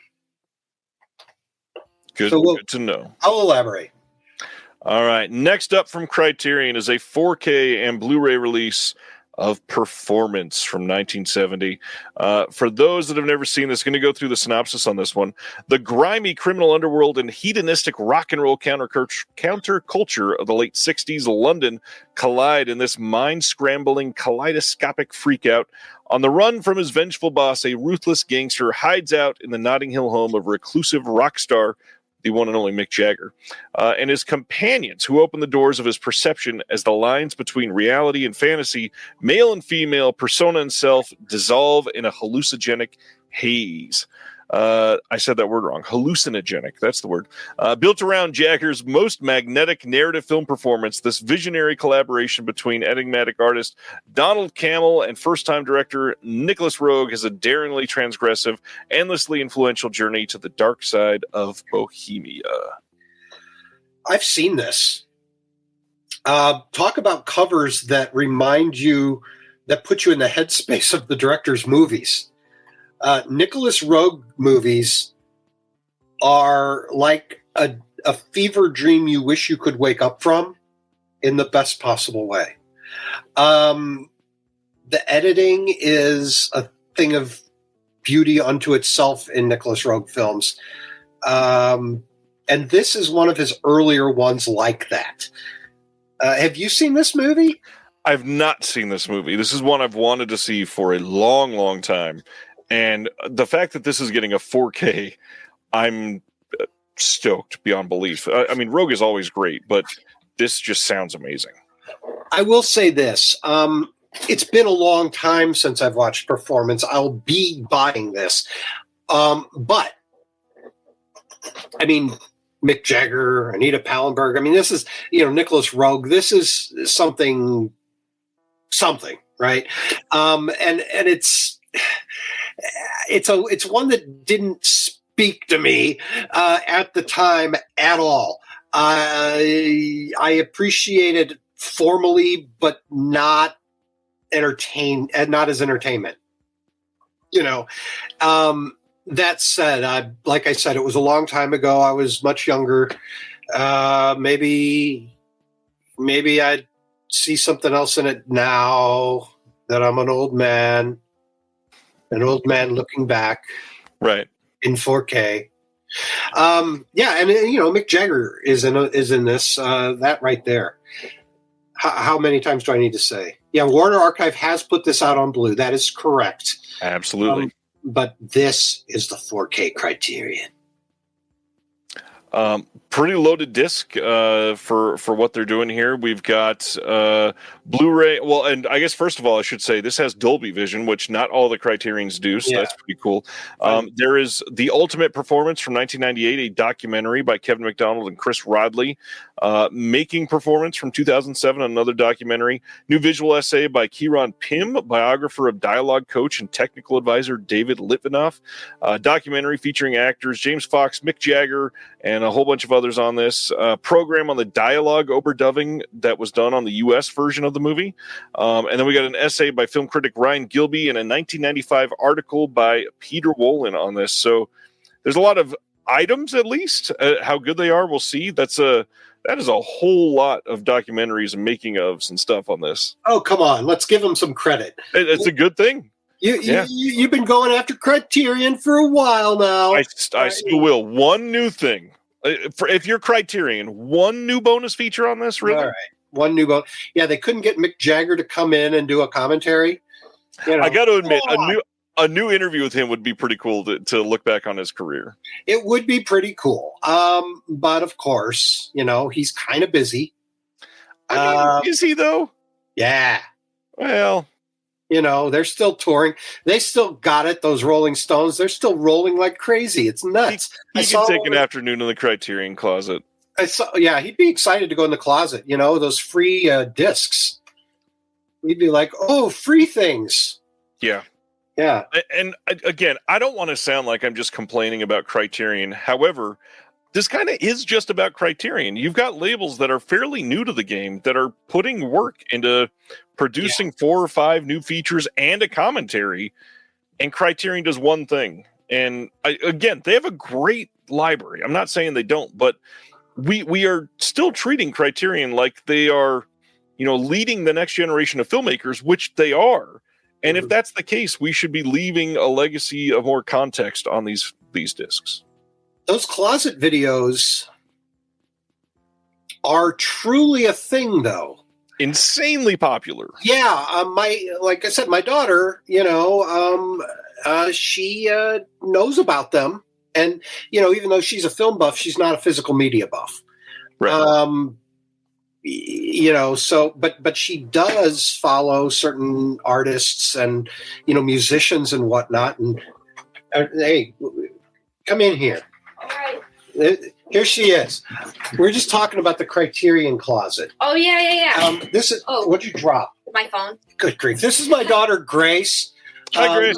Yeah, she's a film buff, and we're just talking about the Criterion closet. What singers were in the Criterion closet or actors recently? Ayo Edebiri was in the Criterion closet recently. Yes, she was. She's pretty cool.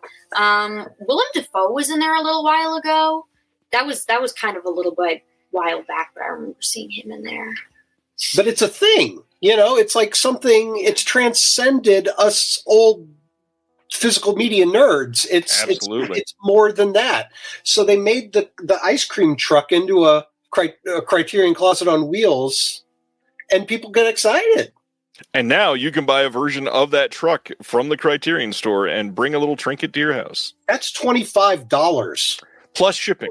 You can buy a little Criterion. They announced this Like the other, like a like a keychain or like a tiny little toy. Like what? It's like a wooden block truck, basically. All right. I mean, if they're making money off of like merchandise, that's pretty cool. I guess that means people are watching the videos. Absolutely, they are. It's good. I mean, who's buying the truck? The background. Iris? That's our youngest daughter. That's the youngest kid. Yeah, go ahead. That's fine. See, here's the thing. Early on, somebody asked me what's in my basement. Well, this is not the basement. This is not, believe it or not, this is not the basement. This is like the upstairs nice room of the house that has this become. This is the presentable one. Yeah, and it's not presentable. But anyway, the kids' bathroom is literally right there, right through this wall. So that's why I've got children climbing through here because they need to brush their teeth, and I shut the room off so we can do this very important podcast in peace. And they're climbing through like commandos on their belly to brush their teeth is what they're doing. Well, we got clarification. One of the hosts of the Criterion Now podcast says it's a Hot Wheels Matchbox truck.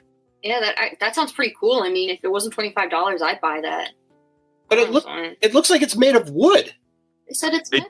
Oh, it's metal. Yeah. It did look like it was wood and metal. I don't know for sure. Well, $25 is a lot if it's just a Hot Wheels truck, I got to admit. Yeah. It's like the toy trains that magnetize together. Like that kind of wood? It looked like it to me. It looked like that. Yeah. All right. What are we doing? Great to meet you, Grace. Nice to meet you, too. Back to performance. This is Ryan. He hosts this thing every week. Oh, fabulous. Yeah. What's this movie? And you're being broadcast live, and hundreds of people are watching you. Oh! Mm-hmm. Nice to see you, hundreds of people. He's super smart about movies and everything. You know, I told the story when we went to see The Good Dinosaur. Oh, yeah. Back when it came out, and she was a real little kid.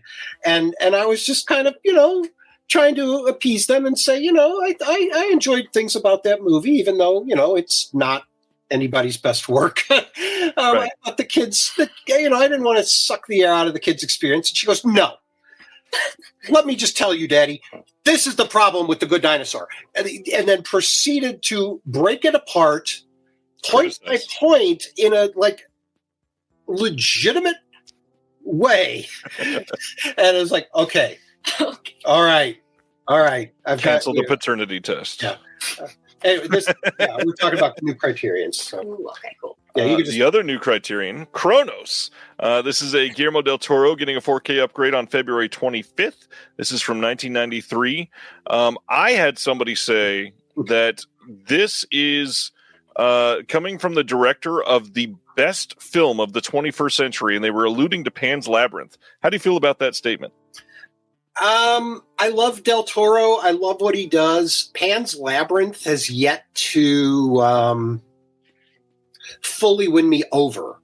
And this is one I haven't seen yet. I own I think I own the Blu-ray, so I'll just stick with that. But I've yet to watch it. It's one that I bought at one of the sales with the intention of getting around to watching, and it hasn't happened yet. But yeah, I love Del Toro. I did review Pinocchio, the Criterion Del Toro's Pinocchio that came out a couple of years ago. That has a really cool case, by the way. Yep. Talking about cool Criterion cases, that one is really worth. If you like fun, cool cases, get it. And Pinocchio is a beautiful movie. Sure is. This I can't vouch. Like I said, I can't vouch for this. I don't know. How do you feel about Pan's Labyrinth in this movie? I adore Pan's Labyrinth. I like it a lot more than this. I was just blown away that somebody would say that Pan's Labyrinth is the best movie of the 21st century. I've heard people say that, though. I've heard people say that. I don't know. Yeah, I don't know that I agree. For me, don't hear me saying that it's bad. It's good. It's quite good. It's something. Right. Maybe I need to take another look at it. That's fine. And just like we were talking about with BFI competing, this is another one that just got a BFI 4K announced. So that will have different features, a bigger booklet, better encoding. So it's one of those things that you may want to, especially if you already have the blue of Criterion, you should probably get the 4K from BFI if you really like the movie. That way you got the best of both worlds. No reason not to there. Well, I got to watch it first. That's why I said if you really love it. I'm not trying to talk anybody into buying it at all. No. I mean, don't buy it. Who cares? Yeah, screw it. You know what? This is a cover by Mike Mignola, the creator of Hellboy. Sure is. Which I love those Hellboy movies, by the way. I wish, like everybody wishes that they do a third one. That's never going to happen. But I wouldn't have pegged this as a Mike Mignola art. It's not distinct enough, It's subtle, yeah. Looks like a background element in a broader Mike Mignola piece. Or an iPhone wallpaper. Let's go to the next one. Another Severin announcement coming on 4K. Another one with many titles: Last Cannibal World, or Jungle Holocaust, or The Last Survivor, or Cannibal. This is from 1977. This is the North American 4K premiere of this film. Previously, Code Red had put this out. This one will have an audio commentary by Ruggiero Deodato. This is an archival. Stay in there for right now. My daughter poking my 10-year-old poking her head out when we're looking at Last of the Cannibal World censored slipcover. I can change it over. All right, what else you got? What are our options? Last one is this one. That's probably the least inflammatory one. What is the 10-year-old kid-friendly cover of Severin's Cannibal? What's this called? Last Cannibal. Last Cannibal World. Grace, you can come out, or Iris, you can come out. Okay, we're looking at cannibal. We're talking about cannibal movies. Good night. Sleep well. Good night. You too. Let's see this one. All right, she's gone. Bring on the Melius. Good Lord. Archival commentary from Deodato. We got an interview with the assistant director, one and only Lamberto Bava. Interview with the actress Mamie Lay. We've got Massimo Foschi getting interviewed. Ivan Rasimov on this as well. Exclusive booklet by Claire Donner of the Miskatonic Institute of Horror. And it's got a few actual locations, but I believe the original one is in Canada. Oh, cool. Field trip.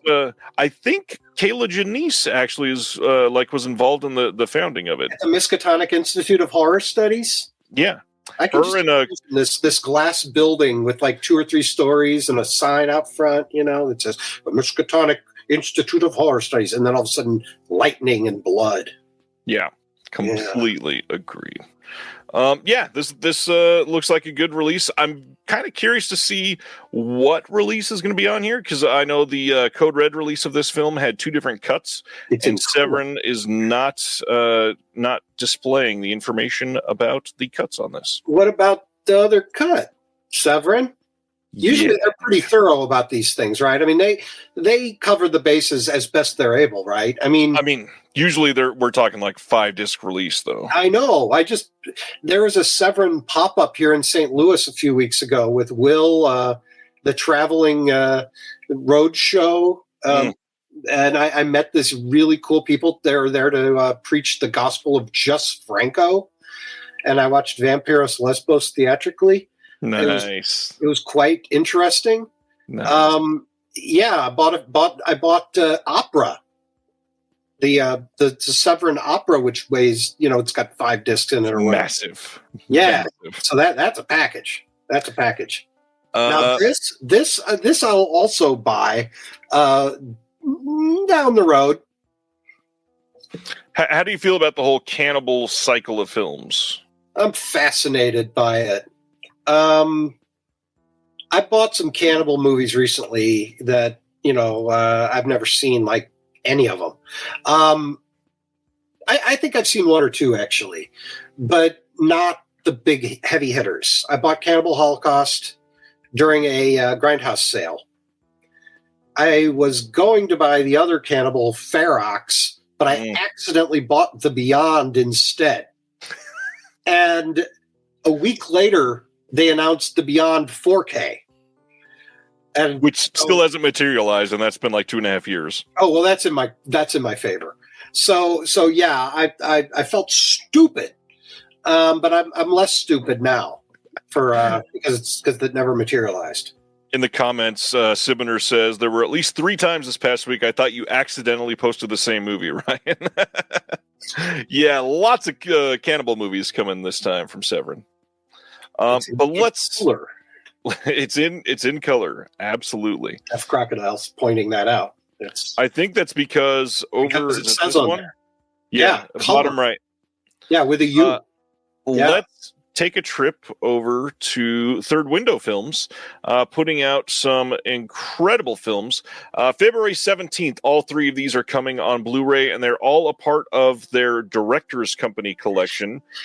This is the 3rd round of 3 releases that they've done in that collection. This first one is Bumpkin Soup from 1985. This is directed by a little-known Kiyoshi Kurosawa. This is an early Pink film from him.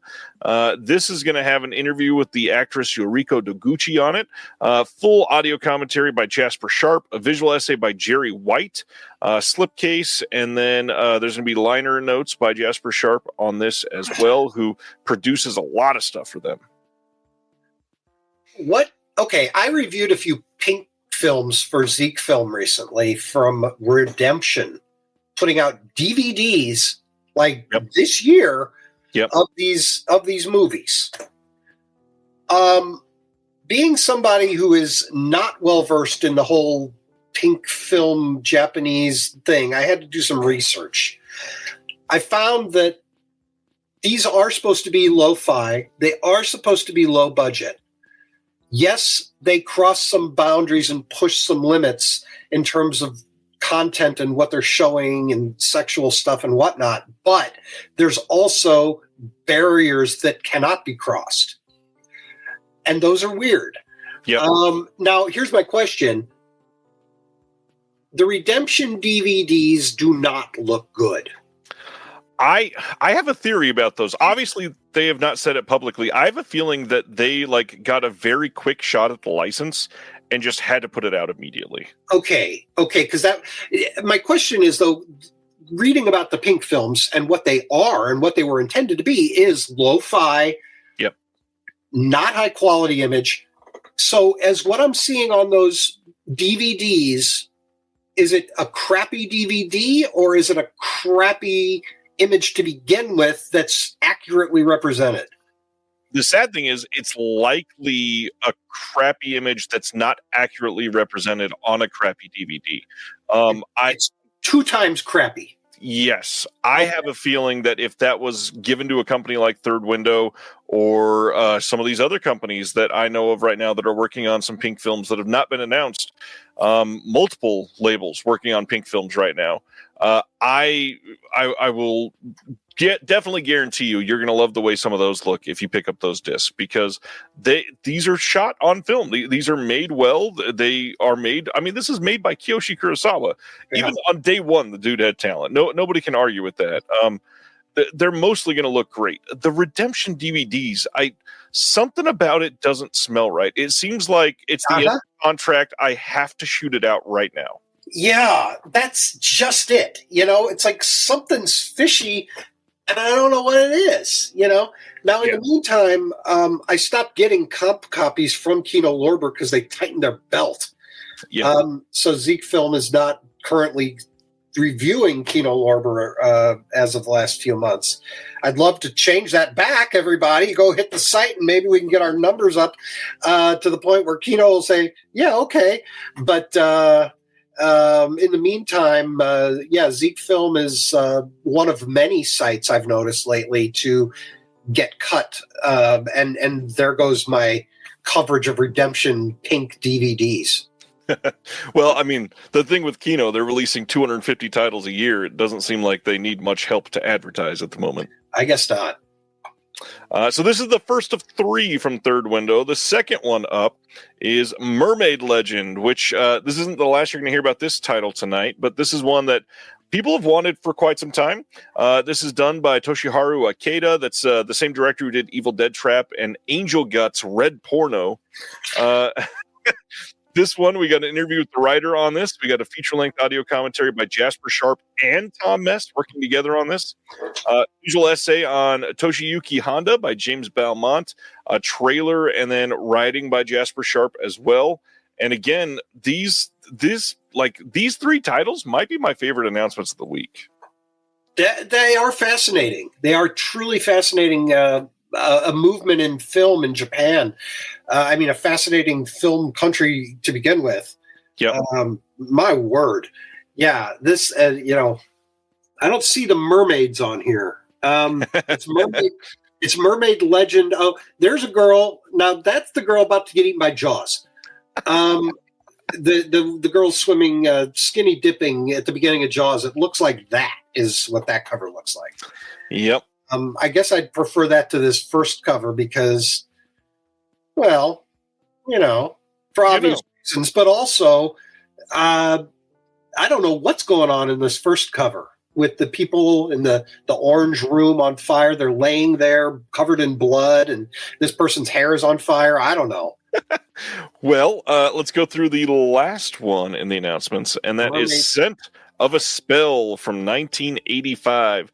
This is a Nikatsu Roman porno film done by also Toshiharu Ikeda. This one is going to have an interview with the Tokyo International Film Festival programming director Shozo Ichiyama.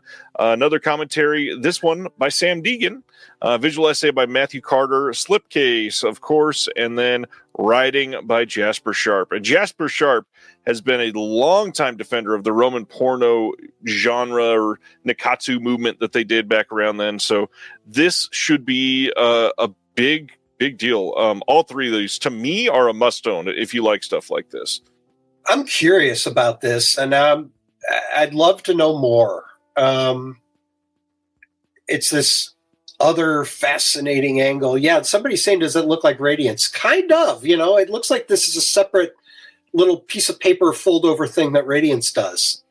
It's a different, that's just the slipcover. It's not the OBI strip or OB strip like Radiance.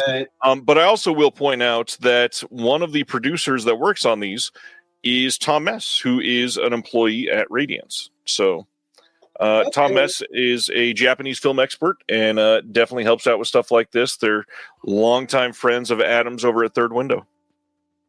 Awesome. Well, it's a small world, isn't it? This cover, aside from the non-Obi strip, you say Roman porno. There's an element of porno perhaps at the bottom portion, but I don't see the Roman. And it's Japanese, not Italian. So I guess I need to read Jasper's booklet here, don't I? Yeah, and it seems like the next movement or trend that we're going to see might be some Roman porno titles. 88 Films has announced a few of those recently, and now we got these. And I'm not sure how many there are total, but it seems like either licensing probably recently opened up, or they realized that people are interested in it. How many is there total? There's 88 films. At least. All right. That was... I don't know.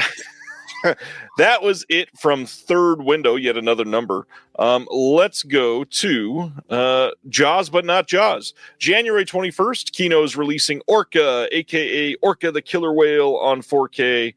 This is from 1977. This is a film that got released previously by Scream Factory. This one, yet another Kino title with the wonderful triplets doing an audio commentary. Howard S. Berger, Steve Mitchell, and Nathaniel Thompson. We've got some of the carried over bonus features on the Blu-ray and another audio commentary on the 4K from the late Lee Gambin. Rest in peace.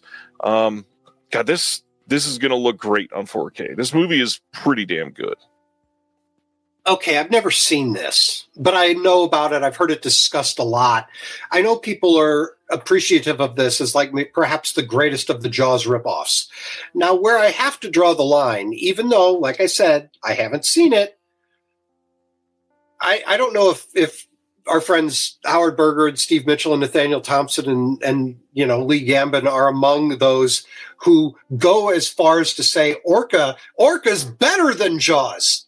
I've heard this. It's like there is a point where the revisionism gets to sounding a little loopy, my friends. I know we're all entitled to our opinions, but come on, this is we're talking about Jaws, and it's a Jaws ripoff. Let's. Yep. I don't know. I mean, it can be a good movie. It can be a really good, great movie, in fact. But is it even as a ripoff? Yeah, better than Jaws? And I'm not saying that these folks said that. I do know, though, I've heard this in the discourse by, people with platforms in our hobby. That it's like sometimes these movies get elevated a little high, don't you think? Well, a lot of people also truly hate Steven Spielberg for catering to the mainstream, so that could be a part of it. It's Steven Spielberg, folks. He does what he does better than anybody else. We've got some questions. Will this be the same print as the Studio Canal 4K? Now, normally, I would jump to say yes because Kino just takes it, but normally they would point out that it's from the Studio Canal 4K, and this says from a 4K scan of the 35 millimeter original camera negative. Now, it doesn't say anything else. It does say brand new HDR Dolby Vision Master. However, the Studio Canal one is a brand new one in the last couple of years, so I wouldn't be surprised if it was identical.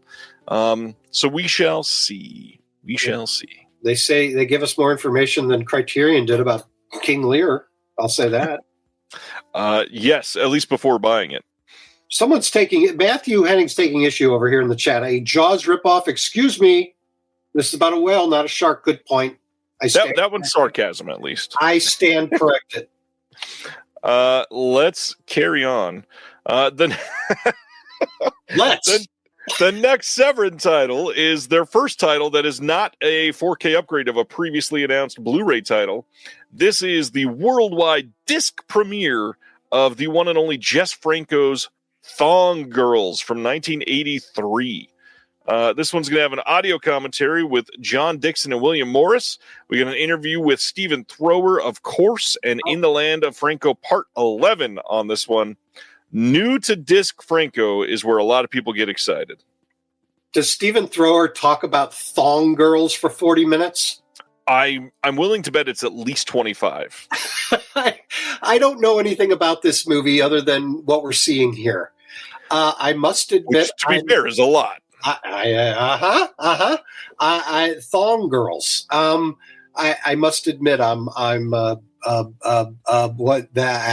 lost for words, Ryan. This is something. I told you I just went a few weeks ago to the Severin pop-up screening here in St. Louis of Will's going to be excited, isn't he? Yeah, we're all excited. Come on, admit it, folks. Look at this thing. I went to the pop-up screening of Vampirus Lesbos and Dracula, Slave of Frankenstein, or whatever that was. I watched those movies and listened to these guys get up and introduce the movies and then lead discussions and explain to us why Jess Franco movies are actually, precise works of intentional out of focusness and rickety zooms and this, he meant to do that, people. And, in the moment I was convinced, and I still say, yes, Jess Franco, there's something to that. You sit through a Jess Franco movie and you're like, good Lord, it's kind of like the Godard, but an altogether different experience and yet the same experience where you're like, good Lord, is this ever going to end? Why am I watching this? Why am I subjecting myself to it? And then it ends and it's like, when's the next Jess Franco movie? Right. And this time it's Thong Girls, people. So, don't tell me that you can resist. Well, as we've been going over, this will be available during their Black Friday sale for the first time, starting next Thursday into Friday. He's an artiste, people. He's an artiste. Then Era 4444 also announced that they've got 3 titles coming in 2025. The first one being what we just discussed, Mermaid Legend. The second being The Challenge of the Lady Ninja. And then the third being Alone. Alone is from 2007. We don't have any other details on these, but you can rest assured that you'll be able to get these in the U.S.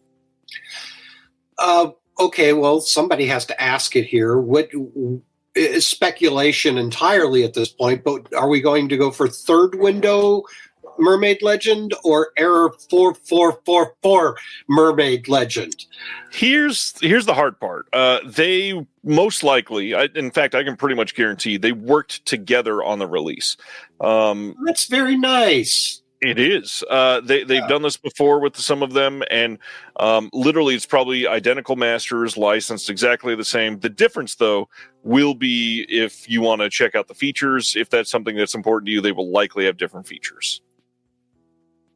So you have to buy both, is what you're saying. If you love the movie, you don't have to buy either one. Mermaid Legend devotees, completists, take note. Craig says, have they ever explained the name of their label? Kind of, and you can watch an interview I did with them on the channel to figure that out. I'm sure it's like some sort of like coding error. You know, in a way, yeah. Yeah, when you're doing your digitizing, you're creating your digital transfers of these obscure movies as these labels must do, and then all of a sudden something goes wrong and it's error 4444, and you're like, crap! I got the error 4444. Except now, when you get the error 4444, it's this stuff showing up in your mailbox, and you're happy. Craig says, nice plug. I do my best, but speaking of plugs, let's talk about my magazine that I put out. Jim, you got to have something in the last issue. Not this one. No, in the last issue. I'm too busy. But I love it. I love to be in that. And Grace, who was just in here, when that showed up in the mail. Well, first of all, my wife and my daughter were like, not the cover of this issue, but the previous one with right. As Above, So Below on the cover. They're like, this looks like a vagina. and I was like, yeah, it does. And I'm in it. And that immediately made them go, what? Rephrase that. Okay, there it is. See? Yes. And I was like, yes, it looks like a vagina, and I'm in it. So anyway, excuse me while I blow my nose. I've got a little winter sniffles going on here. I apologize for that, everybody. Anyway, yeah, I'm in that, and I was like, I'm in this, and she's like, wait, what? And I opened it, and the piece that I submitted was there in print. They were both legitimately impressed. They were proud of me. Ryan. That's amazing. And I have to say, this is how low the bar has gotten around here. That I was like, it's a recycled review from Zeke Film that I punched up a little bit, but we put it in the magazine, and I it's got a second life because I figured it was pertinent because the movie I was writing about in that issue, not this issue, but that issue, perfect. Yeah. was coming out on 4K, and it was a funny review, I thought. So thank you for the opportunity, and I will be back if you'll have me. And next time it'll probably be more fresh. We'll get something in there. It won't be recycled Zeke Film. We'll get something new. Oh, let's recycle more. No, nobody knew that until I just revealed it. Nobody knew that I don't. Maybe they did. We have some Zeke Film devotees in the chat, probably. Prove it. This issue just released paperback digital this week.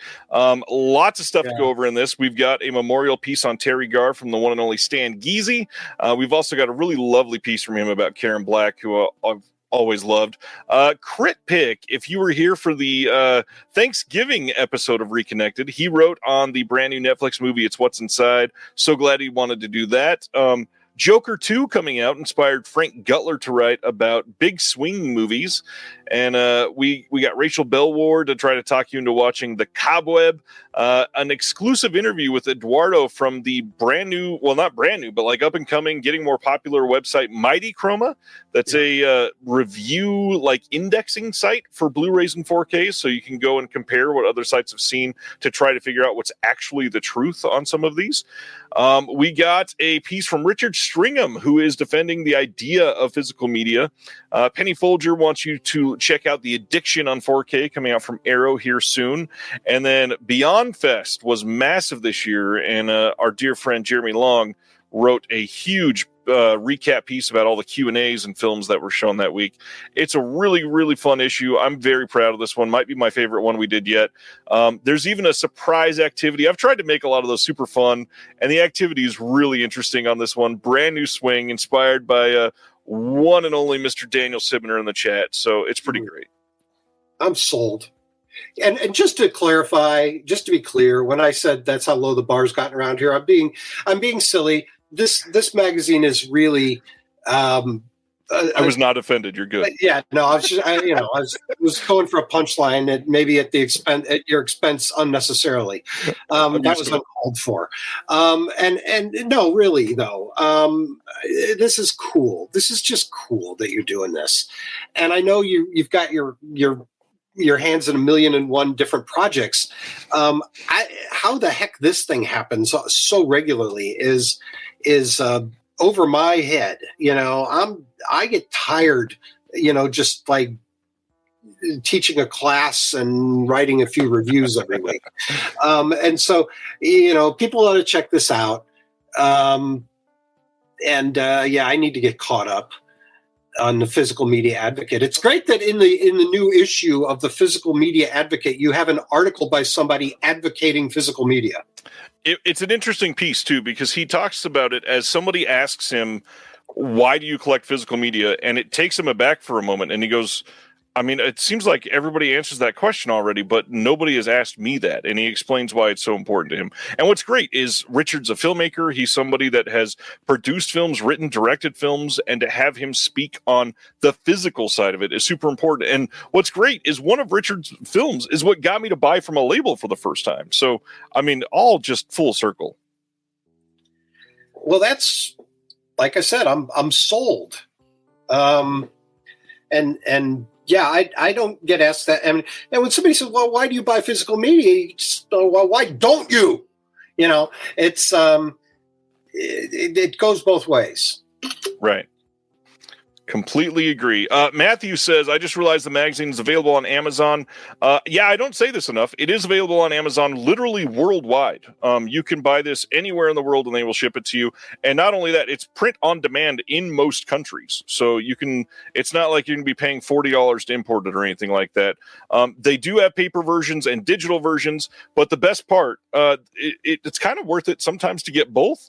The digital version, everything is clickable. All of the pictures will take you to the film that they're talking about. If you see a picture of a steelbook and you want to go purchase that steelbook, it'll take you to the steelbook to look at it right there to be able to purchase. Is it Amazon or the actual boutique or what have you? I do the boutique as often as possible. So you're not only putting together a magazine that's a physical thing, you go through every article and hot link most of the titles and every contributor. If you tap on their name, it takes you to their social media, their letterbox, something like that to be able to find them. Yes. When the page that says 3 film podcasts that you should go listen to, all 3 of those pictures are hot linked to the podcast to go subscribe right then. And they'll start playing whether you like it or not. 100%. That's awesome. Well, good. Where do you find the time? Seriously, that's what I'm shaking my head about. This is you're bending time, right? It's not just me. Got to shout out Stan Giese is my main man on this. He does a lot of the layout with me. We work our tail off on every single one of these issues. So Stan, you are my personal hero. Thank you. Oh, okay. Thank you, Stan. I didn't see now. Now we're talking. I like to hear that, actually. I like to hear that there's delegation happening. I had to. I couldn't do it on my own anymore. You have to, exactly. That's good because, while I appreciate all this, I worry because part of my own story is I burned out. Right. That's why I don't work on the movie business right now. I burned out. I was crashing hard mentally and physically and not realizing what that meant. So do take care of yourself. Oh, I do. I personally do better when I'm active on everything. So that's enough about this. Check out the magazine or not. I don't want to make you uncomfortable, but let's sell some magazines. Go buy the magazine. You'll love it. In fact, go check it out in Granby, Massachusetts, in person from Legends, which is owned by one Christopher Silvestri, commenting right now. Carries it at his store every single time. Appreciate that. And Stan says we're already hard at work on the next issue. It's already full. The January issue is already almost completely laid out. Hey, Snowpiercer. This is directed by Bong Joon-ho. Came out in 2013, getting a 4K release from Lionsgate in this pretty fancy steelbook. I really like the look of this. You can pre-order this now. This is an Amazon exclusive, and I got to admit, I've never seen Snowpiercer, and I really need to. Oh, okay. I was going to ask what you think of this movie. No, I'm dying to see it. I'm a bad Bong Joon-ho fan. I love a lot of, pretty much everything, but I somehow have never seen this or Okja. I haven't seen Okja. I did buy a copy recently. I don't know when I'll get to it, but I'm not on board, so to speak, with Snowpiercer because it is about a train. I didn't like it when I saw it. The premise is absurd. It's a little much. It's the end of the world and everybody's on a train and the train has to go and there's the haves and the have-nots and the commentary of social, caste systems and whatnot is going on the train. And then it's an action movie and it's Chris Evans and on and on. It felt like it was reaching conceptually in ways that didn't jive for me. And that said, I'm in the minority. People love it. People think it's great. That's fine.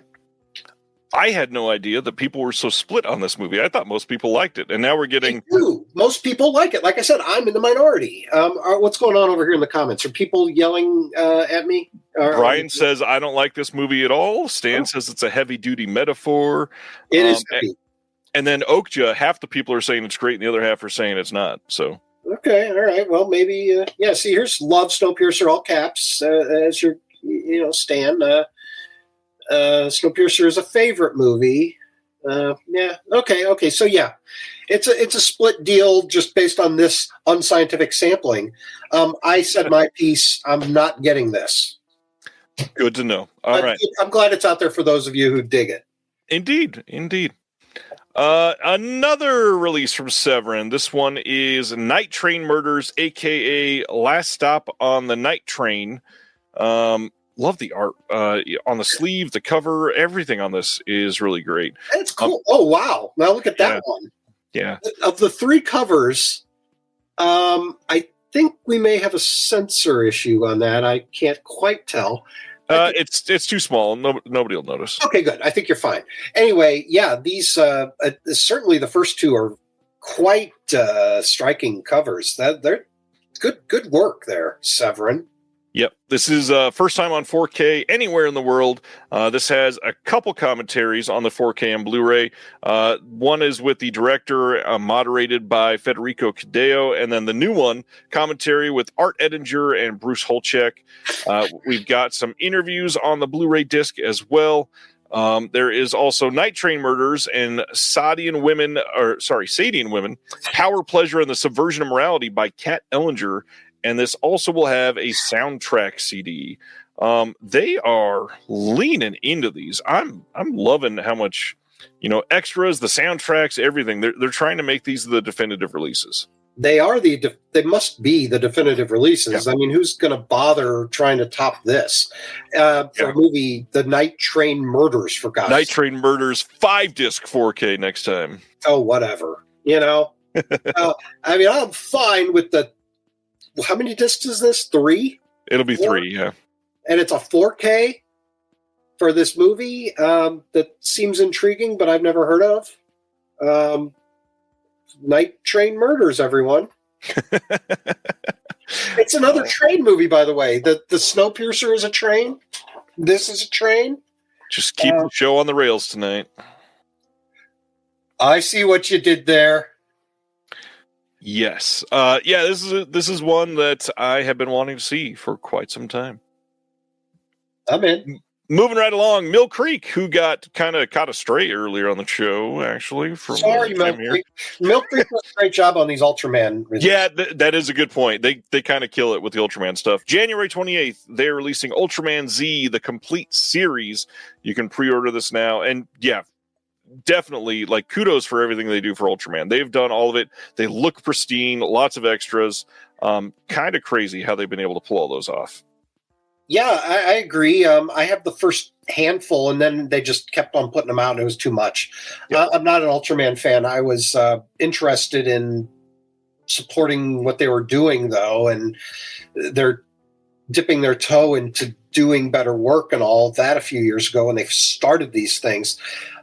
Those are good sets. They really are, and I assume that, they still are. Yeah. They also put out, like, they put a lot of effort into, like, Sequest, the TV series. They put that out and made a big deal of it with some commentaries and special features and things. And then for me as a critic, the freaking Sequest set showed up to my house unsolicited. I didn't request it or ask for it or click on something or anything. It just showed up. So I was like, well, guess I better review it. Next thing I know, I'm watching every episode of Sequest. This comment is gold. Dallas wants to know, but are you a cosplay fetish Ultraman fan, Jim? No comment. All right, we got a handful of releases left to talk about. First one is Daddy, coming from Anchor Bay Entertainment on February 25th. Yes, I did just say Daddy coming.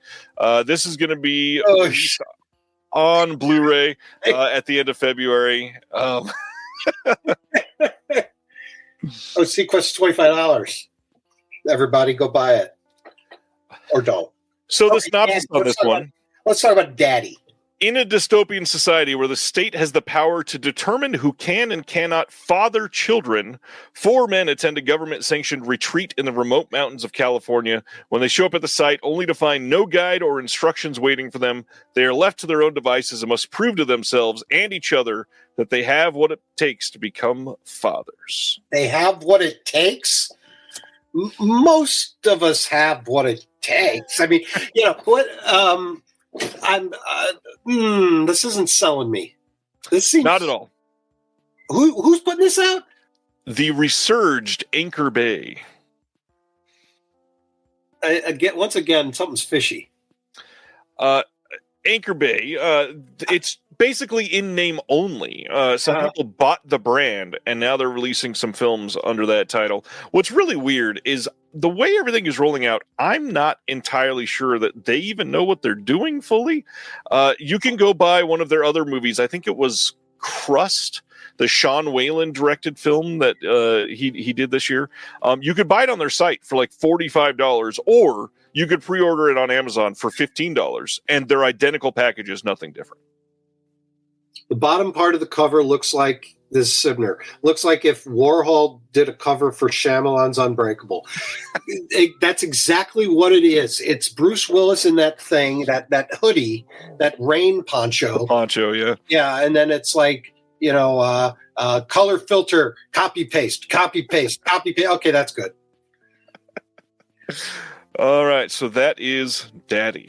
Oh, it's Sequest just dropped to $21, everybody. Do I hear 19? Do I hear 19? They're underwater on this thing. Ha, ha, ha, ha. Let's see. March 3rd in the UK, CineAsia UK is releasing Stuntman from this year. Now, it's funny. The synopsis for this says, a washed-up action choreographer struggling to find his way in a changing industry risks everything to stage an epic comeback and attempts to repair the relationship with his estranged daughter before it's too late. That is the exact plot of a Jackie Chan movie that came out 2 years ago that also starred a horse. And it's, a horse. Yes. A Jackie Chan movie from 2 years ago about a horse. Yes. I was going to say it reminds me of Stunt Rock, that Australian. A bit, yes, a bit. It's got that kind of thing a little bit, but without the wizard themed rock band, or in this case, a Jackie Chan horse. Yeah, a movie called Ride On from, I think, 2022 or 2023, just a couple years ago. Like, literally, word for word, this exact same plot. But without the horse. Yeah. Well, who knows? I haven't seen this. There may be a horse. There's a lot of cardboard boxes on the cover. I don't know. Well, okay. If you're really into this stuntman, you see Fall Guy. Remember the Fall Guy from May, that Ryan Gosling movie it was actually pretty good. Fun movie. Reviews, yeah. It's about a stuntman. Yep. And everybody said when it failed that, well, as it turns out, people don't want movies about stuntmen. People don't want movies about making movies. That doesn't appeal to the general public because they don't care. And now we're getting another stuntman movie. I don't know if their timing is the best. Matthew says, but does it really work without the horse? No. I love my comment section every week. You guys are amazing. Why am I don't even need to be here. 88 Films saw Severin announce Night Train Murders on 4K, and they said, wait, what about us? We're also releasing Night Train Murders on 4K. That'll be coming soon, sometime in 2025. The big thing is this was the first title that they released in the Italian collection, and they're going to be upgrading it to 4K eventually. So we were just making jokes about the definitive version of Night Train Murders, and you knew this was coming. But the Severin title, it'll still be the definitive version. Exactly.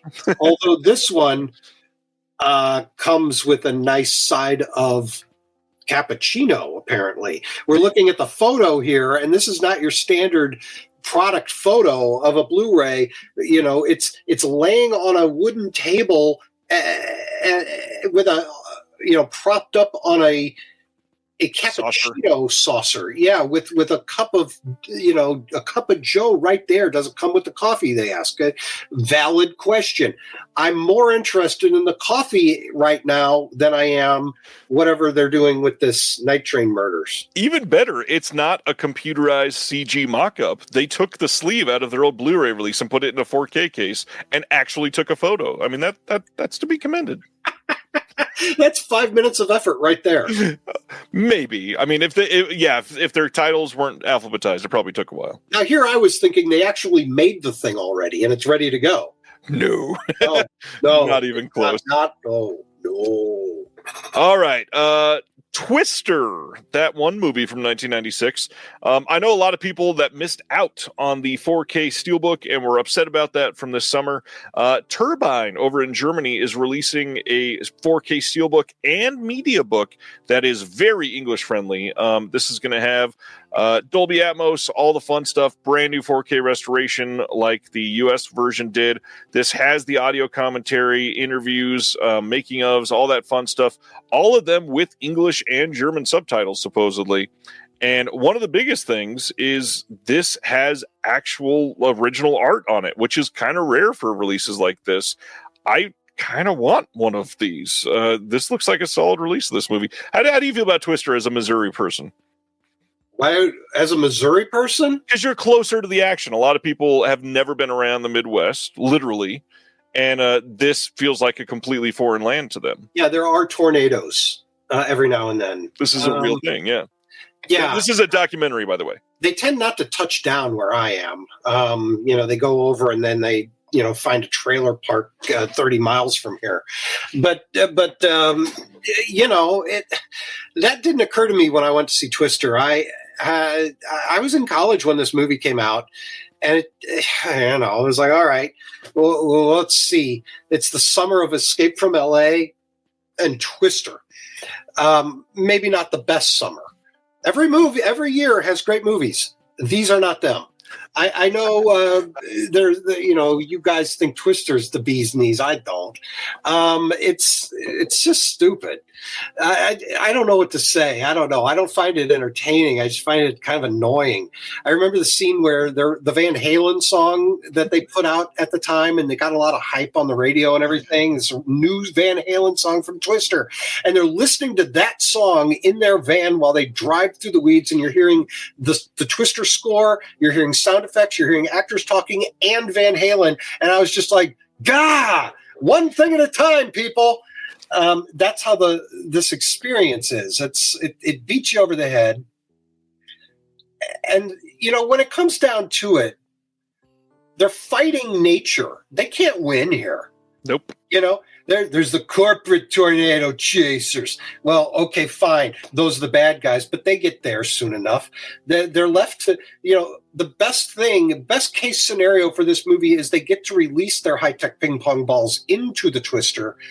And that means the promise of possible research to prevent future tornadoes, which clearly they weren't able to do, since now in the year 2024, it's Twisters.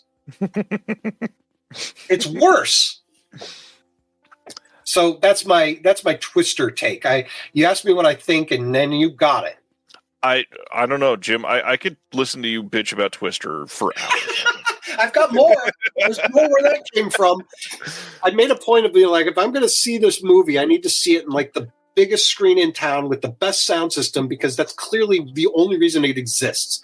Right. So parlaying that logic to this, if you're going to bother, Ultra HD Blu-ray 4K remaster with Dolby Atmos.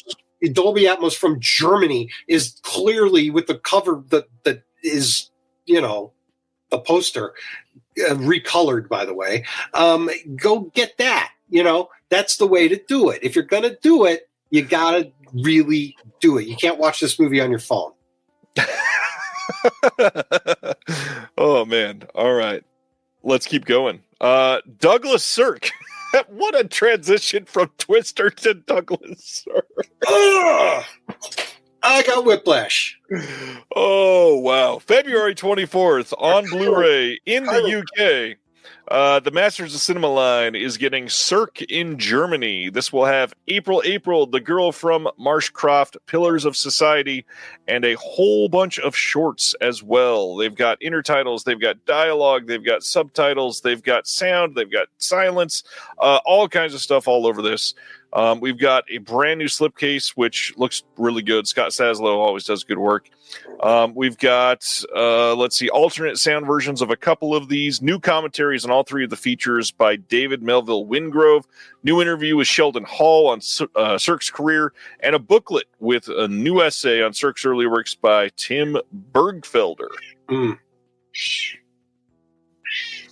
When I say the 1950s were the best decade of movies, one of the things I'm talking about is Douglas Sirk's 1950s movies, those melodramas that give melodramas a great name.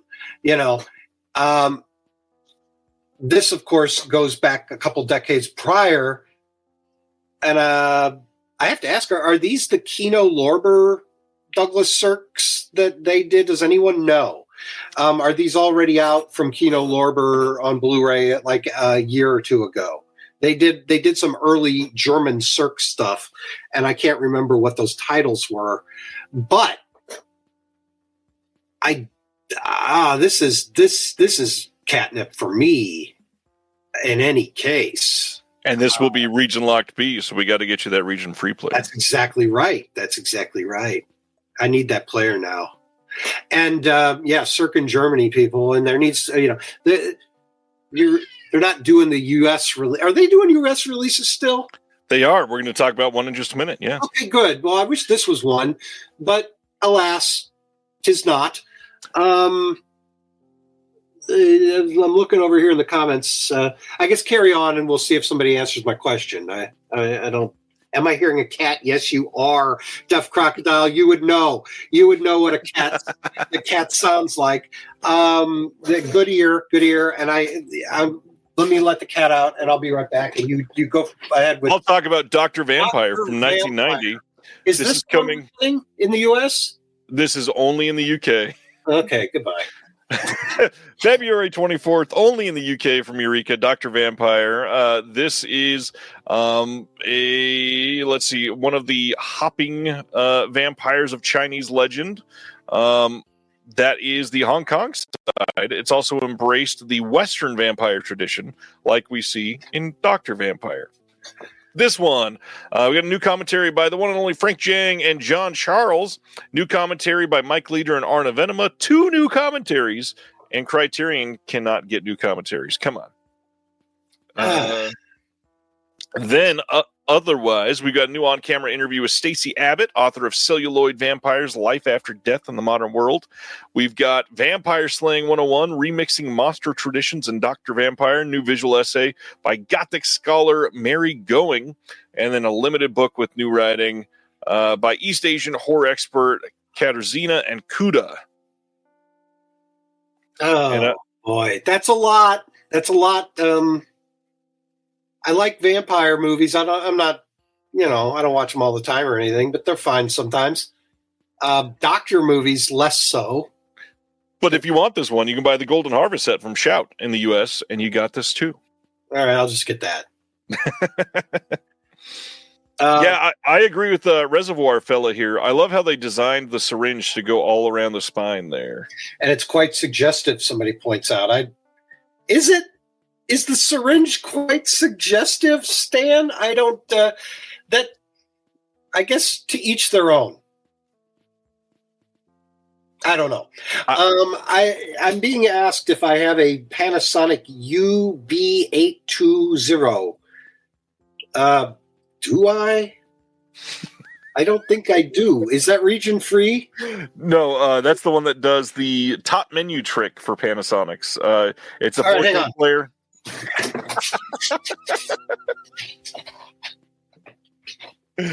Oh, Jim, you're magnificent. Stan says he can't unsee it. I did not think it was suggestive, but now that you're saying it, I don't know. It's UB420. For UB420. Can that do anything? Can I? It can smoke you out. That's about it. Because it's 420. Yeah, that's the joke. Believe it or not, that's not my scene, people. Let's talk about a Eureka title that's coming to the U.S. February 17th on Blu-ray in the UK. And I don't know if this date is accurate, but I'm seeing January 29th in North America, so the U.S. and Canada. This is part of the Masters of Cinema line. This is Legend of the Eight Samurai from 1983. Another Kinji Fukasaku film coming to us. This one's got the uncompressed original Japanese audio and an alternate English dub on here. New audio commentary by Joe Hickenbottom. New interview with Kinji Fukasaku's son, Kenta Fukasaku. New visual essay by Stuart Galbraith IV. And then a collector's booklet with a new essay by Tom Mess. This sounds like it's right up my alley. How many movies did Kinji Fukasaku make? I mean, it seems like a shit ton. There's so many coming at us all the time. And I'm glad that we're getting them, but it's like every week it seems like there's like 2 or 3 of them coming out. Right. And Radiance has a bunch of them. Arrow put out a bunch of them. There's a whole lot. They're saying he made 40 films. No, that can't be right. It's by my math, he must have made like 400. Oh, man. What's going on, Steve? Good to see you.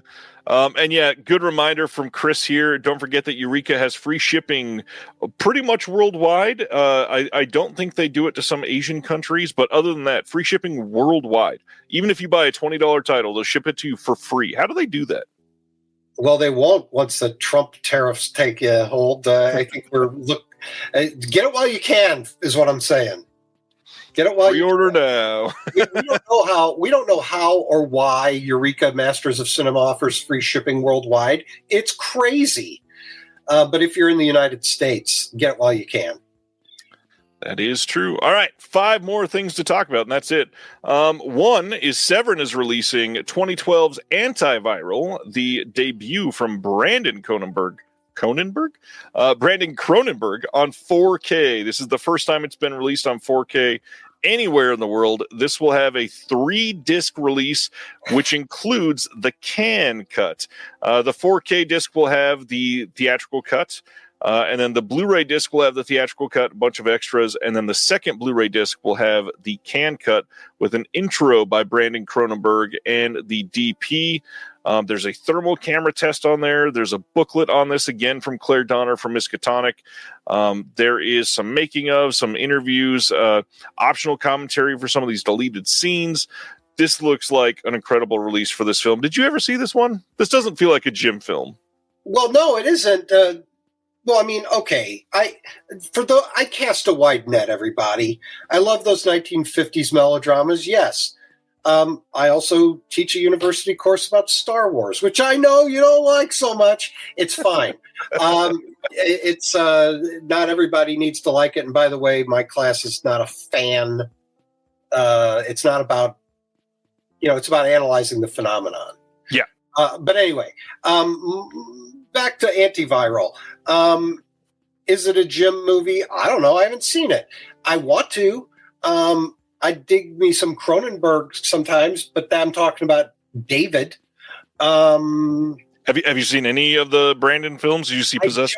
Literally the other day when I went and bought in the same transaction that I bought this disc, The Farmer, the other day, out of that same batch at the same store, I bought Infinity Pool 4K Steelbook. Nice. And I chose to leave that out of my pickups earlier in the show, but I did get that too. I have not watched it yet. That one got past me the year it came out. So all that to say no. But I want to see this, and I've heard pretty good things. It's a good movie. It's not his best, in my opinion. Possessor is still his best, but Possessor, okay. I forgot about Possessor. I have Infinity Pool and this, and then I'll get this. Possessor is exquisite. Very well directed, wonderful acting, great special effects. I mean, it's a Cronenberg, so. Yeah, this is a cool one. I mean, and those extras. Take note, Criterion. Look at that. Look at what they're doing with this thing. Holy moly. There's, Criterion's doing the old man Cronenberg stuff with extra, maybe a new thing here and there. This, though, it's all new, and it's all Brandon Cronenberg. I also really love the minimalist slipcover art here. Done really well with the 3D space. And again, it's the Cronenberg body horror, that mysterious glop that that they're touching there. There's no telling what that is. It's not pleasant. We probably don't want to know. I'm guessing a little biohazard. Well, yeah, this looks great. And now let's talk about a happy story. This one's called How to Make Millions Before Grandma Dies. Coming on December 10th from Wellgo USA, like we talked about earlier. This one sounds pretty great. This is Thailand's official submission for Best International Feature for the next Oscars. Well, they can submit it. I don't know how far it'll go. How good is it? I'd like to know. It sounds good. I want to check it out. Cool. I don't know anything about this. How to make millions before grandma dies. What's with the ticking clock here? I mean, why do we need to do this? Does he need to impress grandma? After his grandmother is diagnosed with cancer, a scheming young man moves in to care for her, motivated by a desire to secure her fortune for himself. Unfortunately for him, it turns out that winning grandma's favor is no easy feat. If I didn't know better, I think you just read that, Ryan. I'm pretty great on the spot, yeah. That was a good summary of what this movie's about. Well, all right, folks, there you go. How to Make Millions Before Grandma Dies, a feel-good movie courtesy of what label? Wellgo. Wellgo, our friends at Wellgo. All Thank right. you, I'll go.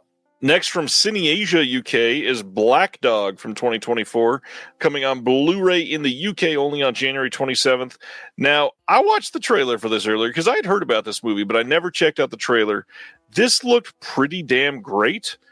And then the last 6 seconds of the trailer has some incredibly questionable CGI, which it didn't ruin it, but man, how are you going to try to sell the movie and you put that scene in the trailer? What's this? Is it a creature or no? It's the dog standing on essentially there's a dirt road with a bridge that was going over a wash, and the bridge is gone, and so this guy goes to jump his motorcycle over the wash and shorts it and falls back into the wash, of course.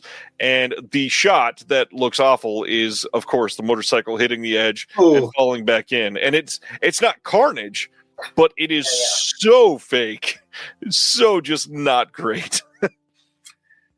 Well, folks, if that sounds good to you, which the rest of the story looks pretty good. My 19-year-old son, has this, I don't know, his generation, it seems like they just love to latch on to something like that because, the hilarity of the badness of the CGI is somehow a selling point. I'm not saying they'd buy this disc, but they would isolate that clip from that trailer and circulate it among their friends and snicker for a day and a half. Dallas says, imagining Jackie Chan and a horse on this motorcycle. I don't know that we need to do that. It's this guy and this dog on a motorcycle. It's Black Dog, everyone. And maybe it's good. I don't know. CGI notwithstanding. Last title of the week, let's talk about The Emperor Jones. This is from 1933, coming from Filmmasters in the spring from their limited edition line. This will have the murderous Brutus Jones escapes from jail and bluffs his way to becoming the emperor of a Caribbean island. Based on Eugene O'Neill's expressionistic play, the film stars Paul Robeson in the role he played on the Broadway stage. Brutus Jones is an unforgettable character, and The Emperor Jones is an American classic. You'll be able to get this from their site and Amazon eventually. It's a press disc. Will come with a slipcover. We'll also have a commentary and a booklet. Well, that's some highfalutin whoop-de-doo going on here. We got Eugene O'Neill in the mix with Paul Robeson, who's, one of the greats of, Broadway, and certainly a notable film career as well. That said, I haven't heard of this movie.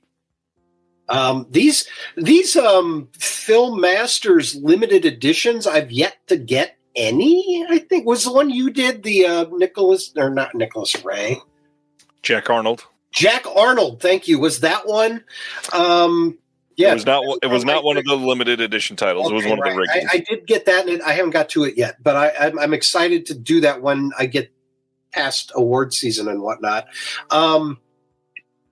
This though, these how do we like these limited edition ones that they've been doing so far? Is it are they living up to the hype and branding and the limitedness of it? Filmmasters really is. These are people that are putting their all into 4K restorations of films that have only languished on terrible DVDs and 5 packs of films that get squashed together on some old Mill Creek DVD from 2006. And they're looking great. Good bonus features. Highest of praise. Filmmasters is great.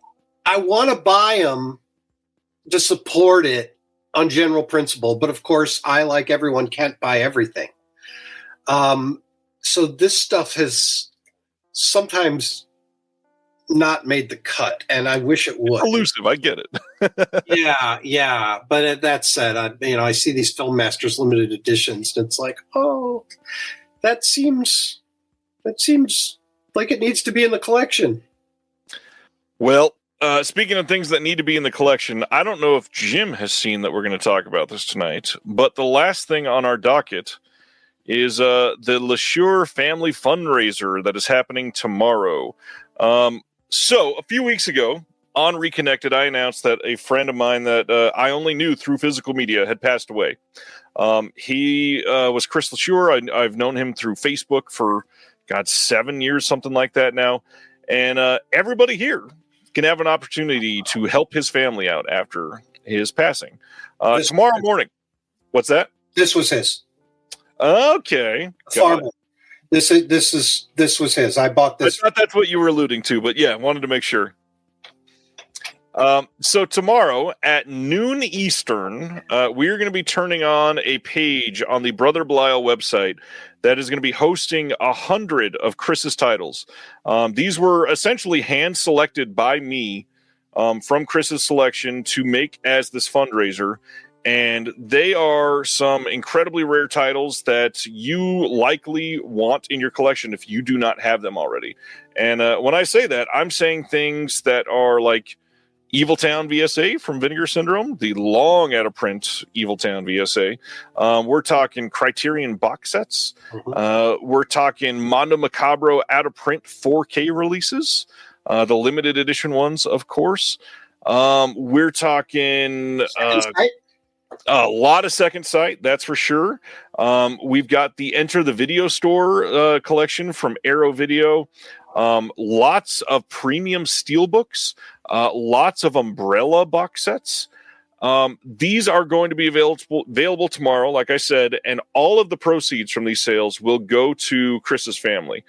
It has been a month of a lot of hard work behind the scenes for this, and one of the things I wanted to do was thank you in person, Jim, because you're the only one that was able to really get this done. If you are ever in St. Louis, everybody needs to go check out Nickelflix. Dave, the owner, has been nothing short of amazing throughout this last month.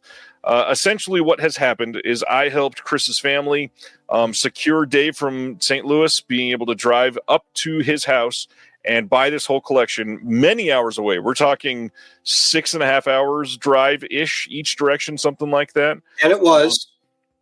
Yeah. It was a 14-hour day that was pretty grueling for Dave and Jeff. Jeff is the main employee there. Drove up, rented a truck.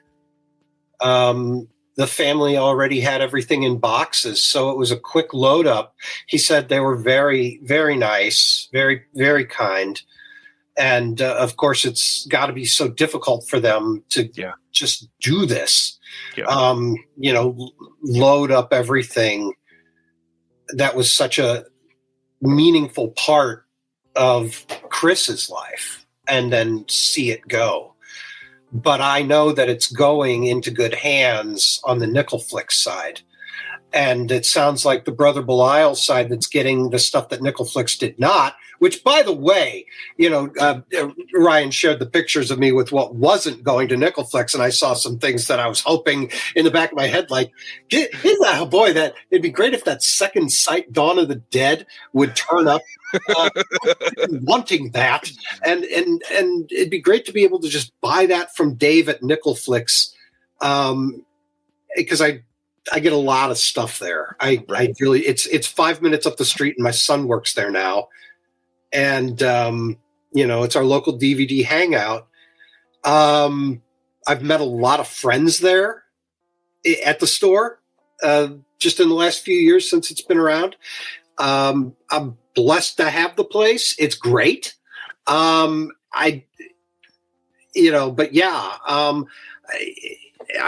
just excited. I'm over the moon. I caught Dave leaving the store a few weeks ago after I heard you, Ryan, mention that this tragedy had occurred, and there was all this, the family needed a home for his collection. Yeah. I looked up how far away the town was, and it said 6 hours. I thought that's within the realm of possible for what he's done in the past. Yep. We worked together to make it happen. But it's, I didn't write the check. Dave at Nickelflix did. Nickelflix, by the way, does have a website. This stuff in the LeSure collection. Am I saying it right? LeSure? Yeah, that's close enough. Yeah. It's not on the Nickelflix website, but you can look up, you can buy things online from them. It's not the greatest website in the world. It's actually kind of just It's very very basic, but it works. You can buy DVDs on the website for $2.22 or Blu-rays for $4.44, and every once in a while you score, and it's worth checking out that site and supporting this local St. Louis business. Now, this I want to talk about the Brother Belial side here a little bit more. Is this did you say this was an auction or just? This is not an auction. Essentially, what we decided to do was not sell it at retail, obviously, because this is benefiting the family, but we don't want to gouge collectors. So this is going to be less than eBay prices. Okay. It'll be a happy medium between eBay sold averages and retail. So there's going to be some titles that are literally $150 probably, but it's still going to be cheaper than you're going to find on eBay or secondhand or some other places that puts, they go on eBay, look at sold prices and add 10%. We're not doing that. We're trying to help out the family as much as we can, but also get these into the hands of people that care about these titles. Right. And again, I don't want to oversell the titles that are in this. I chose 100 titles that are extremely coveted titles. Silent Mandible is asking in the chat, is that Battles Without Honor Humanity box set the big one that's out of print with the booklet that goes for $700 online? So two things. One, yes, it is. That is the box set that is going to be available tomorrow. But two, Silent Mandible has seen the pictures because if you join the Disconnected Patreon, I've shared all the pictures of the items that are going to be in there tomorrow in my Discord. Stuff like that, I will always share at the Discord so that everybody gets a heads up. I try to do my best. Again, lots of great stuff coming tomorrow. I know that this is difficult because they're expensive, and it's literally the week before Thanksgiving, the week before Black Friday sales, but it's also almost Christmas time. This is something that you can help a family in a really rough time. You can get a Christmas present for yourself if you're feeling like it. You can get stuff that's cheaper usually than secondhand. And the big thing with Brother Belial, free shipping after $100. It's owned by a rabid collector fan just like myself. So everything's going to come in a box with bubble wrap and truly loved. It will have its own section of the website. It is, as you'll see in the description on here, it has its own page. It's got brotherbelial.com/collection/LaFleur family fundraiser. But when you go onto the site tomorrow at noon, it will be the first thing that you see. It will be under the main banner. Brother Belial is out of Rockford, Illinois. That is correct. Owned by my friend Dustin Harvey. We worked quite a bit on this together, Dustin and myself and Nickel Flicks. Everything that we did, I'm so grateful that everybody that stepped up and was willing to help. I had people drive to Chris's house from 3 different states, literally, to get this done. And I can't say anything better about this community other than you guys are incredible. I'm very grateful for friends that I've made throughout this, and I know that Chris would be honored to see that people are driving from all over the country to help his wife and his kids. And if you want to help by purchasing something tomorrow, noon Eastern, I would love to have something for your collection coming from Chris. Mm-hmm. Absolutely. Absolutely. Do check it out, people. It's rich merch for sure. And it's a great point that you make about support, in this time of Black Friday and capitalism run amok and sales coming out of the wazoo. Right.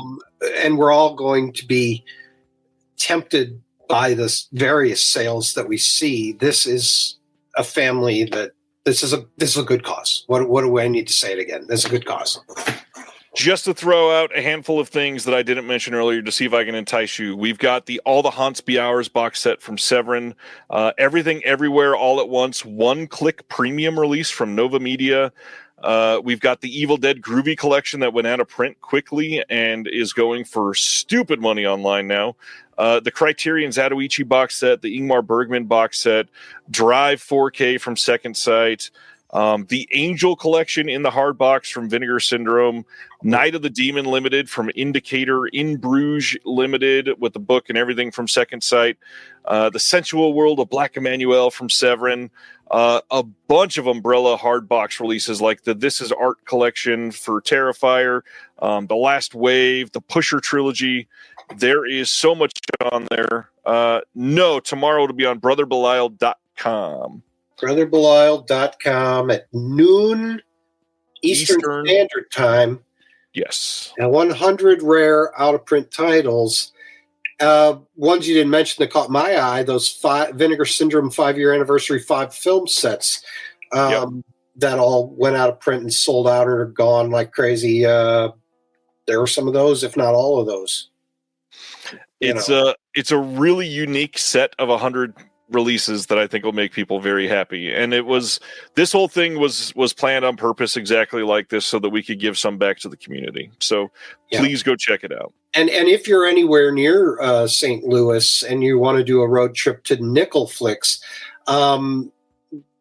that stuff is making its way out. I think he's made it through 5 of the 51 boxes of the rest of the collection. So far, it's making its way to the floor of the store.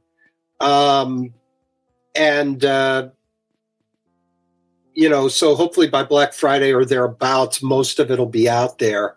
He usually does a big sale on Black Friday, I don't know how many, 20 or 30% off has been in the past. I don't know if he's going to do it this year. I assume he might. Probably he'll do something.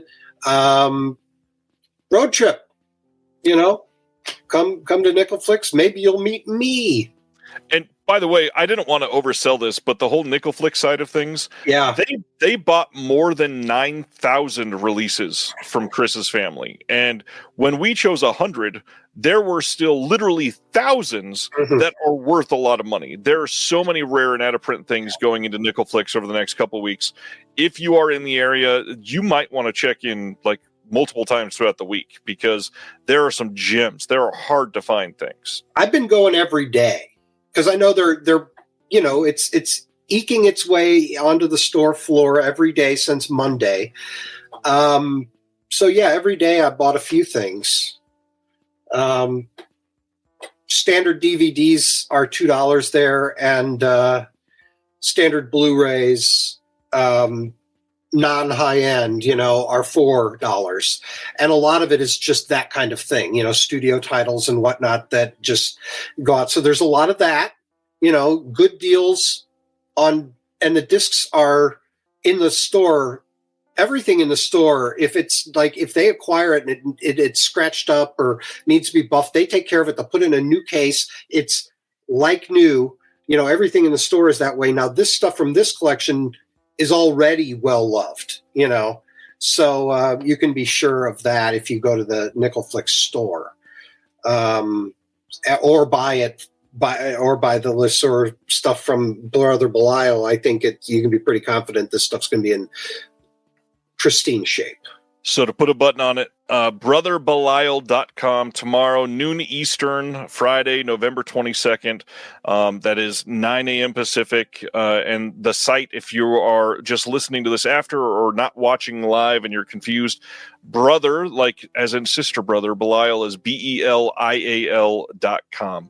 There will be a special section to it. That whole page is separated from the other titles. So one thing I will say, if you've never been on brotherbelial.com, go check out the website. There might be stuff that you're interested in now. Put that in your cart. And when this goes live tomorrow, you got stuff in there. If you find one thing, you're probably over $100 and you get free shipping right there. I mean, it's a way to support a great retailer that I'm super proud of what he's been able to build over the last couple of years and support a family that is hurting. I mean, not to lean into the fundraiser aspect of this. This is somebody that was fairly healthy that just passed away suddenly. His family was not ready for this. And over this last month when I was checking in on the family, because I've done it 10 plus times, Chris's wife told me, tonight was senior night for Chris's daughter, and she walked holding a picture of Chris. And that sort of thing just got to me because the way he literally went to work and the kids went to school and they never knew he was gone until they got home from school. Oh, boy. Oof, oof. It's so rough. It's so rough. I mean, it really is tough to hear it, but that's what happened. And just thank you, Ryan. Thank you for stepping in and doing this part, engage this community and, pay tribute and help them out all at the same time. Thank you for doing that. Appreciate it. I hope somebody will do it for me if it happens for me. Me too. Not to be morbid. I've told my wife, if you take my stuff to Goodwill, I will haunt your ass so hard. Right. Yeah. No. It can't just be that. When I unexpectedly drop or something. Yeah. No. Please don't. We've got to. We've worked too hard for Goodwill, to get it. Yeah, it's been a rough month to hold together with not only the election, but everything that I learned about with Chris. I mean, the day that I found out, his wife messaged me on Facebook and was not like expecting anything, and I thought it was just Chris. She had accessed his account and just happened to choose me to message. I don't know how. I started crying because I'd known Chris for so long, and I literally was walking out the door to it.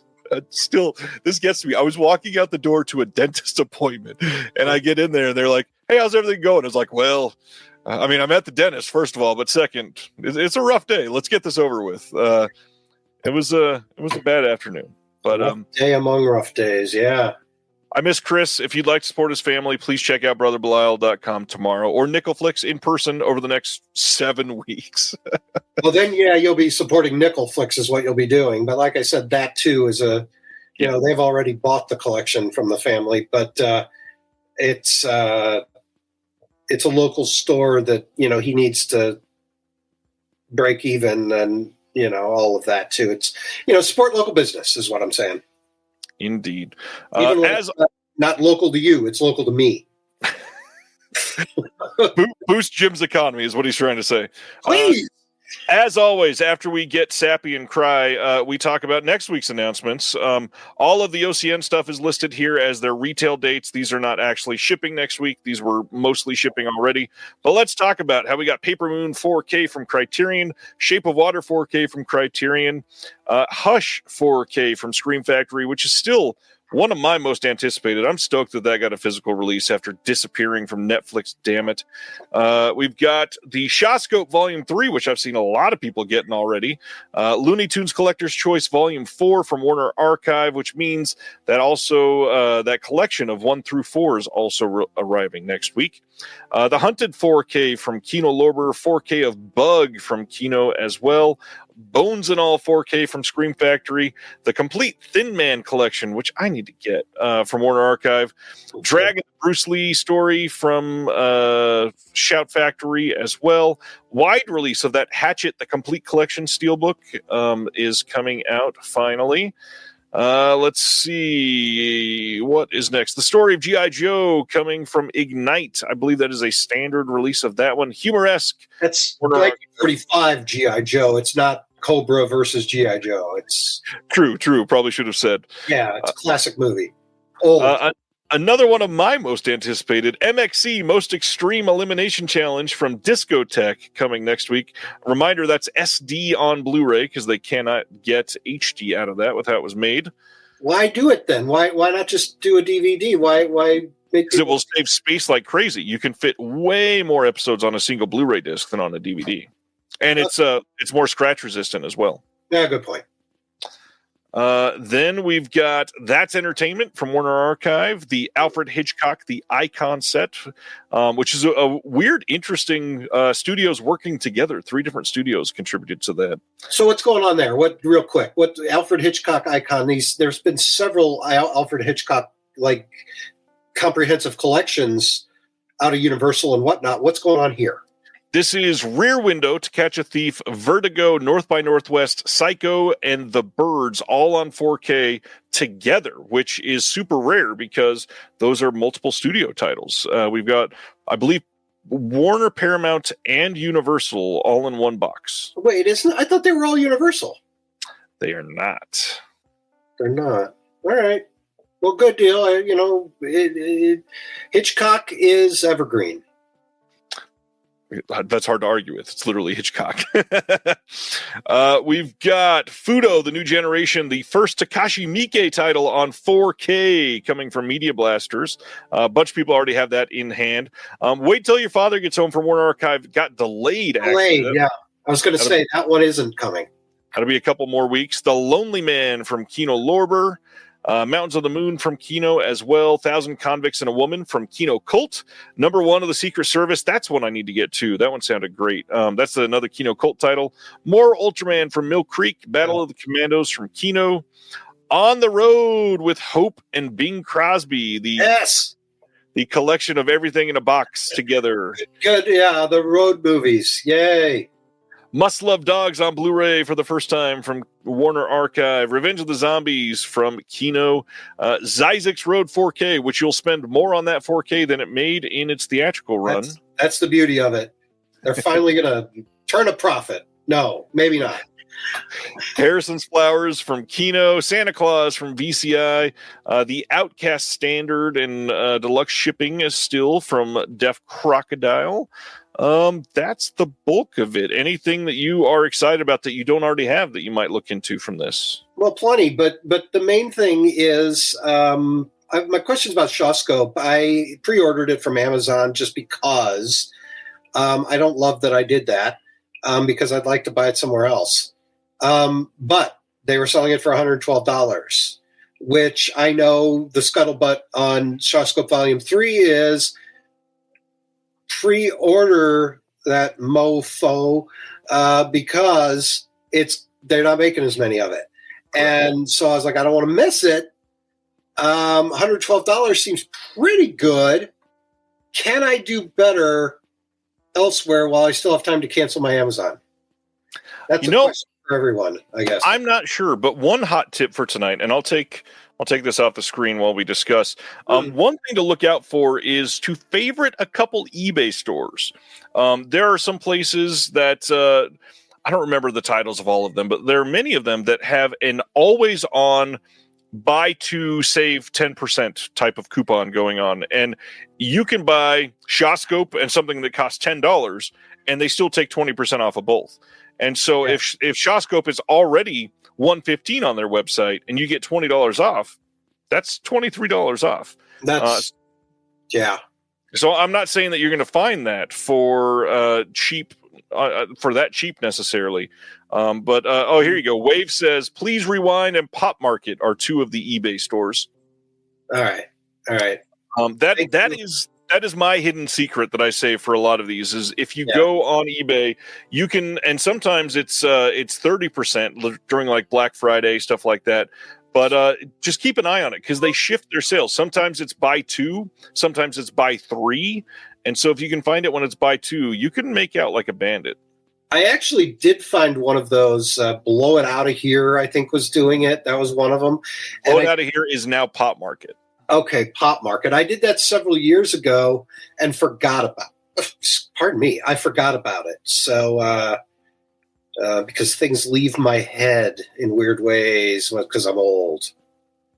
Been there. But yeah, thank you. Thank you for the suggestion. I will check it out. And maybe while I have time to terminate, buy it from something better than Amazon. Pretty much anything is better than Amazon. And God, there's so many times, especially recently with boutique stuff, people are just not getting it. It'll say it's delayed for like a month, and then they'll cancel it out of nowhere with you didn't do anything to start that. They just straight cancel it. And people were posting today somewhere, I don't remember if it was on your feed or not, that Amazon had they ordered a new 4K disc and it showed up repackaged. And one of the discs in the set was just a CD with the label mocked over it, put in the case, sold new on Amazon. Apparently, this is what somebody posted that they said this sort of thing is starting to happen where these bizarre repackaged fraudulent products are making their way out and people thought they were buying something new and sealed. Yeah, I had that probably about a year ago. I've not bought media from Amazon in quite some time, but there was, God, I can't remember what it was. It was something like a 2-pack of a studio title, something like that. And when it came, it was not shrink wrapped, and it was in like a basically like a Ziploc baggie. And when you open it up, it is opened already. Usually, if it came with the digital copy, that is gone, of course. And then the disc, sometimes it'll be a 4K disc, or you were ordering a 4K and now it's a Blu-ray disc of the same title. And people will buy it on Amazon and then return something that's not that. And then Amazon will go, well, let's just sell it again. And people are getting away with it. It's crazy. That's stupid. It is so stupid. The whole Amazon Marketplace thing has exploded in a way that I don't think is going to be very useful for many of us for anything going forward. Yeah, especially for this hobby. Yeah, obviously, if you need dog food or something, that might be different, but who knows? Chris Silvestri here says, I don't know if he's serious. Amazon sent me vase rocks instead of a Blu-ray I ordered this week. I mean, I think he is serious. You can't make that up, can you? Nope. Wow. Vase Not rocks, at all. you don't say. How do you even go about correcting that? The best thing is I feel like Amazon will just believe anything you say. You could just say, you sent me vase rocks instead of a Blu-ray when you got the Blu-ray. And how do they say, no, we didn't? How do you prove that? Well, that's a good point. Yeah, you can. I don't advocate, even though Amazon is Amazon, I don't advocate frauding, defrauding them. Back in my younger days, I'm not proud of this. I didn't have a lot of money, and I was getting into really deeply into collecting DVDs, and I would find sealed copies of DVDs at used record stores for cheap, and then take them to like Borders Books or whatever. And they had a very liberal return policy, and I would return these things saying this was a gift. And in my head, justifying it like, well, maybe the money I spent at the record store was birthday money. So in that way, it is a gift. And, I did that back in my youthful days. I would get store credit, like 5 times more, and then also get coupons off the internet to save 20% or whatever. And like all this found money, and go buy my Criterions that way at the Borders Books. And then Borders closed and went out of business. I felt personally responsible. It's been weighing on my conscience, and I'm glad I could get that off my chest tonight. Well, I'm sorry that you have been in misery. Let's talk about Missouri. Oh, misery. Right. Jim, how long have you lived in Missouri? All of it. All of it. 51 years, sir. That is a lot longer than me. I am coming up on next May. It will be 12 years. Mm. And how do you like it? How do you like living in Missouri? Well, it's better than my hometown. But Hunter S. Thompson town. Yeah, I mean, it's a low bar for sure. I like living close to a place that has like a center of the arts, which is rare when you live in the desert and high desert in California. It's okay. I think I'd prefer to be elsewhere, but trying to make the best of it. Well, I've lived in St. Louis my whole life. Despite wanting to, at some point wanting to be a movie director or get into the movie business. When I was in my early 20s, it's like I could go to Hollywood. And I decided I opted for family and friends over it. And I don't really regret I don't regret that. None of what I have now would be possible. I'd probably be living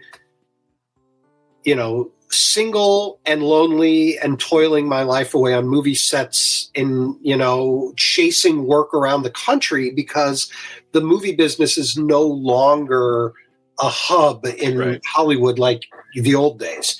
So goodness knows what my life would have been. That said, St. Louis, it's like we worship sports here. There's very little love of the arts in any palpable, really tangible way. It's a struggle. It's a struggle for, people in theater and fine arts, not to mention film. I mean, it's hard. Making a movie is hard no matter where you are or who you are. It's hard, but it's like St. Louis. It's like, welcome to the sports capital of the world. We don't care about anything except that. And beer. Let's be honest. Okay, beer, fine, yeah, but it's not great beer. It's a Budweiser. We've got that. Anyway, all that to say, I have a love-hate thing with St. Louis, because I think St. Louis, we could do better. We could do a lot better in a lot of things.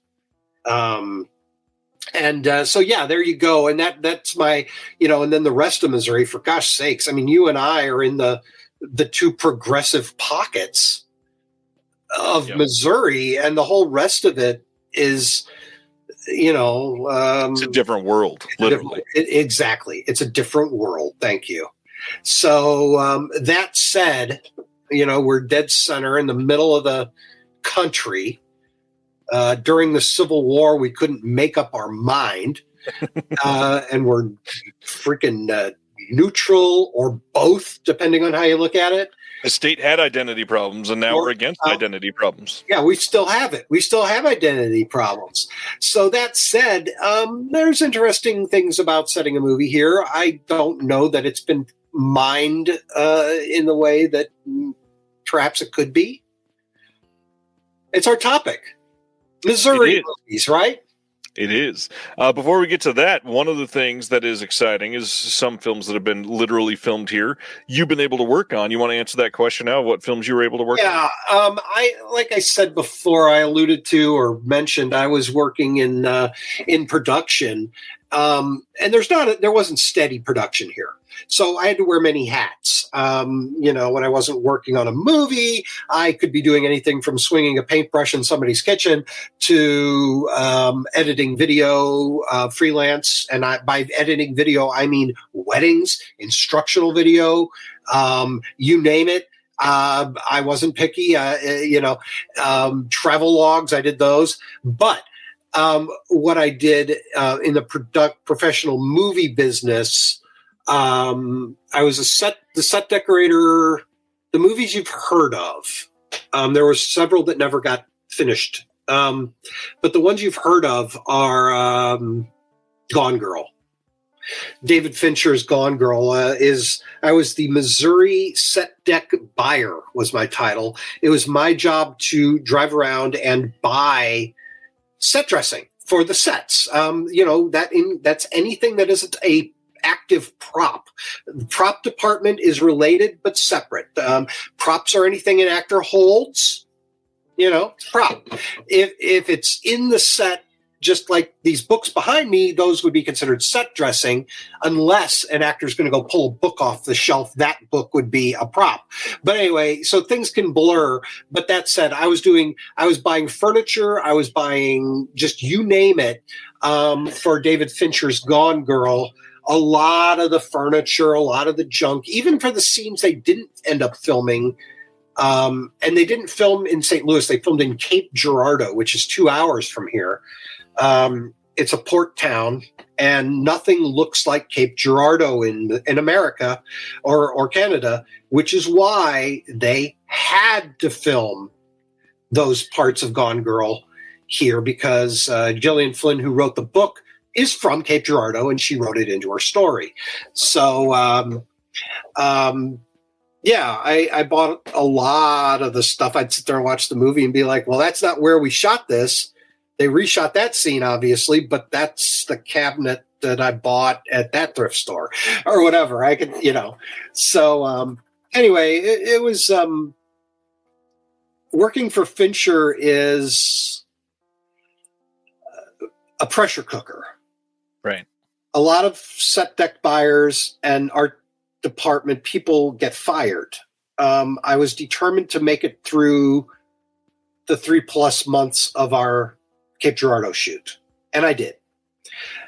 And to my, it's like, even though that was one of the last movies I worked on, that was 10 years ago, more than 10 years ago now, I did one more small movie that you wouldn't have heard of, a kid's movie about a dog. And then I kind of slowly stepped out of the business and leaned into being a film critic and now a university professor of Star Wars comedy and cartoons. I worked on another movie called Did I Get to Keep Any of the Set Pieces? Here and there on other movies. Nothing from Gone Girl. Well, I got some beer glasses that were not going to Hollywood. But for the most part, everything was supposed to go to Hollywood. Right. But from the bar, I got some beer glasses. But Meet Me in St. Louis, not filmed here. Yeah, let's see. But yeah, anyway, Saving Shiloh, the third Shiloh dog movie, if you're familiar with the Shiloh series, I was a set decorator on that one. Much smaller in scale, but, we still had Scott Wilson. We still had Ann Dowd in that movie. We would have had, what's his name? Rod Steiger would have been in it, but he had just passed away when we shot that movie. I don't know. I worked on a lot of other movies that, like I said, some that didn't make it out. The one that had Luke Perry in it was called Alice Upside Down. It's a tween movie, low-budget tween movie that has Luke Perry as the dad, Allison Stoner as, back then she was 13 years old. She was went on to be one of the key voices on Phineas and Ferb. What you doing? That's her. Let's see, what else? Who else was in that? Penny Marshall was in Alice Upside Down. So anyway, I don't know if that movie's viewable. It seems like the kind of thing that would be for free on Tubi or something. Mm-hmm. It's fine. It's not, these are not great. Most of these movies didn't turn out great. The Gone Girls was the exception. Up in the Air was shot here. All of it. I did not work on that because I was caught up in an editing job at the time that I couldn't get out of. Up in the Air with George Clooney, shot in St. Louis in summer of 2008 or something like that. I don't remember. Yeah, good movie. Right. That would have been another one, another feather in my cap. How does one become a set decorator? Well, you have to know your stuff. I mean, it's everything from how to hang, fine antique draperies to wiring electrical stuff in old houses, to power tools, to, occasionally swinging a paintbrush, to, all kinds of things. I mean, it's like you are a Swiss Army knife when you're in an art department as a set dresser. And right. Then the decorator is the one who makes the decisions of what to buy and what to bring in. And then the set decorator answers to the art director and the production designer. There's that hierarchy, right? And anyway, I was a decorator. I was also an art director on some movies. Those were small budget movies. We did a horror movie called Tomb of Lygia. Or no, was that the real one? No, it's just called The Tomb. Tomb of Lygia was the Corman Price. The Vincent Price, right. It was that same story, though. It was that same source material. And from that, I had to commission, Lygia in that movie is her mad scientist cabinet where she keeps all her evil potions and everything. That movie, by the way, is terrible. We had Michael Madsen. We had Eric Roberts, who I did 2 movies with. Wes Bentley was in it. And I don't know, I'm going to turn my camera here, but you can see, for those of you on the video, there's a cabinet behind me right there. It's blocked by cheap DVD shelf.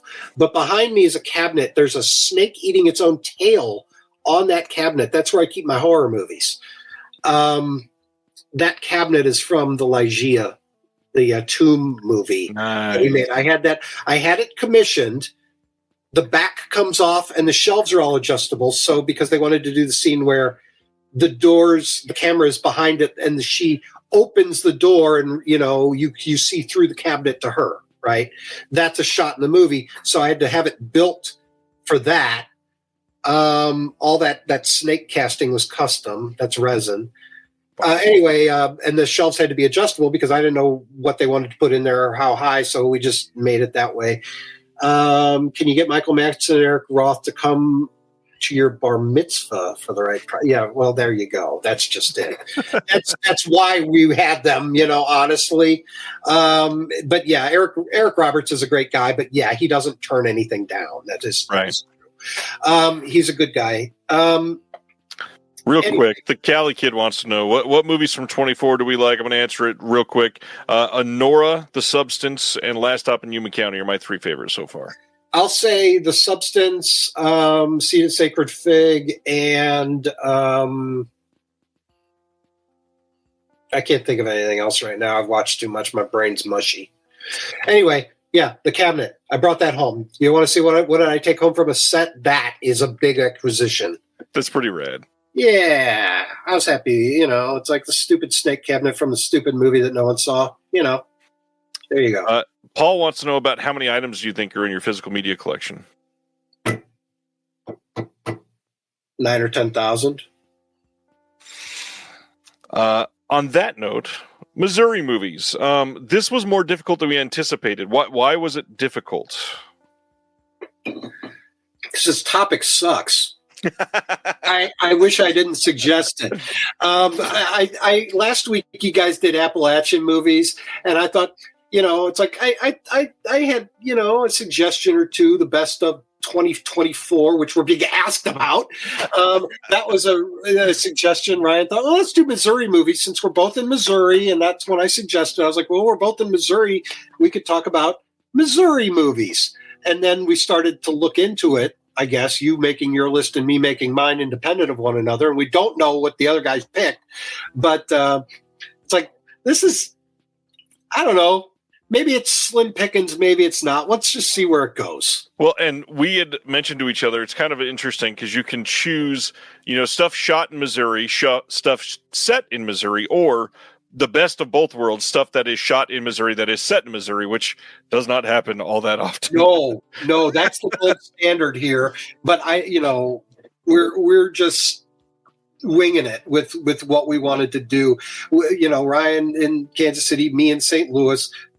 This is the only time that I know of that there's going to be a Missouri guest on a Missouri show in Missouri. This is the I-70 series of physical media. That is correct. That is what this is. All right, sir. We're covering 5. What's the first one you want to talk about? Oh, jeez. Let me bring up my list. All right. I got to take my glasses off to see my phone. Our friend Spaghetti in the chat says there was a 90s hospital movie filmed in Kansas City called Article 99 with Ray Liotta and Kiefer Sutherland. He says he was born in the same hospital years before. Well, good enough. That's my number 5. Never heard of it. No, I'm just kidding. I'm going to go with, let's go with Soderbergh's King of the Hill. That's a good movie from 1993. Steven Soderbergh. This is available on Criterion. It's one of the overlooked Soderberghs. It's early in his prominent career as a director, and it's a nice story which hits hard when it needs to. It's got Spalding Gray in it, who is, Soderbergh made documentaries about. He, plays a role here that stays with you, but mainly it's a story of a boy living like back in the 1930s times, and it takes place in St. Louis, and yes, a good bit of it was shot here. This was a little bit before my time in the St. Louis production world, but I know people that worked on it. And yeah, King of the Hill, you guys. Very kind of undersung, I don't want to say unsung, but undersung film that's just solid and pretty darn good. Soderbergh's amazing. I mean, that's an easy way to sum that up. I cheated for my number 5 because it's easy to cheat on because neither one of these feel like Missouri, but I feel like they should have been mentioned at least once, and I don't think you're going to mention either of them. 3 Billboards Outside Ebbing, Missouri. Good movie. It's not on my list. It's decreased in. I would agree there. In my opinion, I saw it when it came out and was like, it's good. And then something in me, as the months and years went on, was like, I'd think of it and be like, wait a minute. And now it's been so long since I've seen it that I don't even know why I feel that way. I figured I may as well pair this with something to take the taste off of that, because I agree it's kind of fallen into steam for me. I just want to mention it's hilarious to me that Escape from New York was filmed in St. Louis. Oh, right, yeah, that's I know one or two guys that are still in the business that claim to have worked on that back then in 1980. And the funny story about Escape from New York being filmed here, St. Louis, was in a downward economic place in that time. And the story goes that, most of us are probably familiar, at least from movies or whatnot. New York, late 70s, early 80s is a, bombed out, wastoid, 42nd Street, trash everywhere, it's New York, and and people romanticize that now, but it looked pretty rough. Well, apparently for John Carpenter and his futuristic sci-fi New York movie, that version, the real New York then, just wasn't seedy and trashy enough. St. Louis was where they had to shoot that movie to really get that grittiness that they really needed for this sci-fi prison trash, forgotten, neglected world. And they put in, as giant set dressing, a crashed passenger plane, right? And that plane was downtown, and apparently, there's all these stories that somebody thought that, it was in the plane went up, and I guess somebody who'd been drinking saw it and told the local newspapers that, plane crashed downtown, plane crashed downtown. There's a crashed plane. And I don't know what kind of traction that got in the press, but, of course, the tall tale version of it is everyone went nuts, Yeah. Big shootout at the Chain of Rocks Bridge at the end of the movie. The car crash scene, that bridge is still there. It has a plaque commemorating it. And of course, everyone and their brother claims to have been there for the shoot. Of course. Yeah. All right, sir. What's your next one? I don't know. All right. My next one is, let's go with options for us. Movies that take place in Missouri, of course, is every Jesse James movie ever made. True. So I decided it's going to either be Assassination of Jesse James by the coward Robert Ford or I Shot Jesse James by Samuel Fuller. Let's go with the Fuller, because Andrew Dominic, who directed the Assassination of Jesse James by the coward Robert Ford, what a mouthful, also directed that god-awful distortion of Marilyn Monroe a few years ago called Blonde. Oh, Blonde. It's an atrocity. It really it's a hurtful movie. And he made that out of apparent hurtfulness that we glean from his interviews and whatnot about the movie. Blonde. Now, that said, Assassination of Jesse James by the coward Robert Ford is a beautiful movie and it's great. But because I'm still pissed off about Blonde, this is my prerogative. I'm going with I Shot Jesse James by Sam Fuller, 1949, available in the Eclipse early Sam Fuller set from Criterion, the Eclipse set, one of those Eclipse sets on DVD.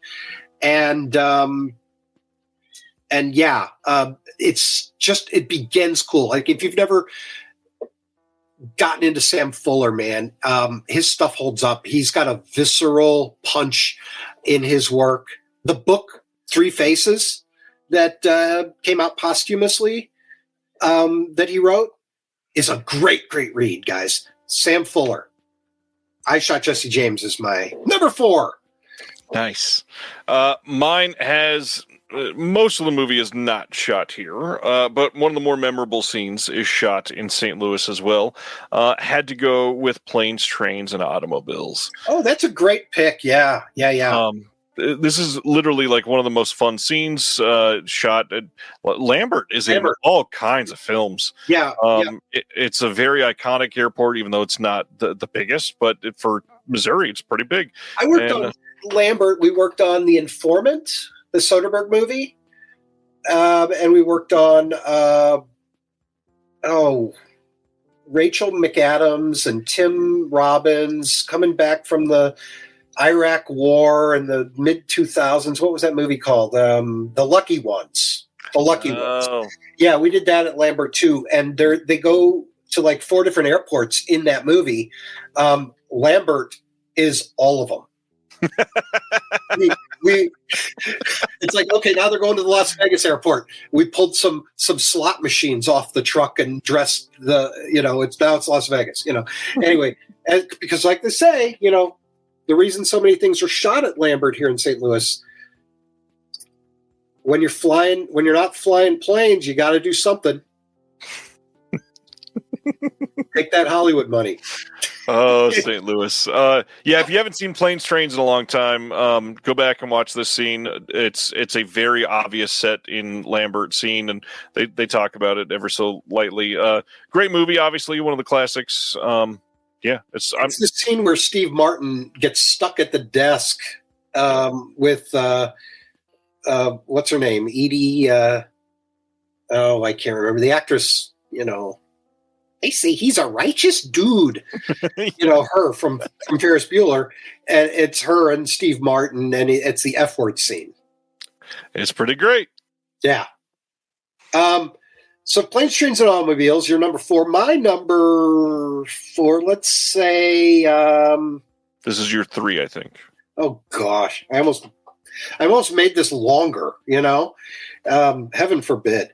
I'm going to make this... Edie McClure, thank you.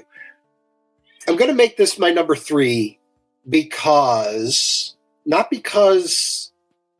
it's inferior to the other movies I'm going to mention, but because I can't remember what parts of it take place exactly in Missouri. And that's Bonnie and Clyde. They tear through Missouri in that. Yep. I don't know. It's been too long. But, if I have the chance to sing the praises of Arthur Penn's 1967 new Hollywood masterpiece, Bonnie and Clyde, let's do it.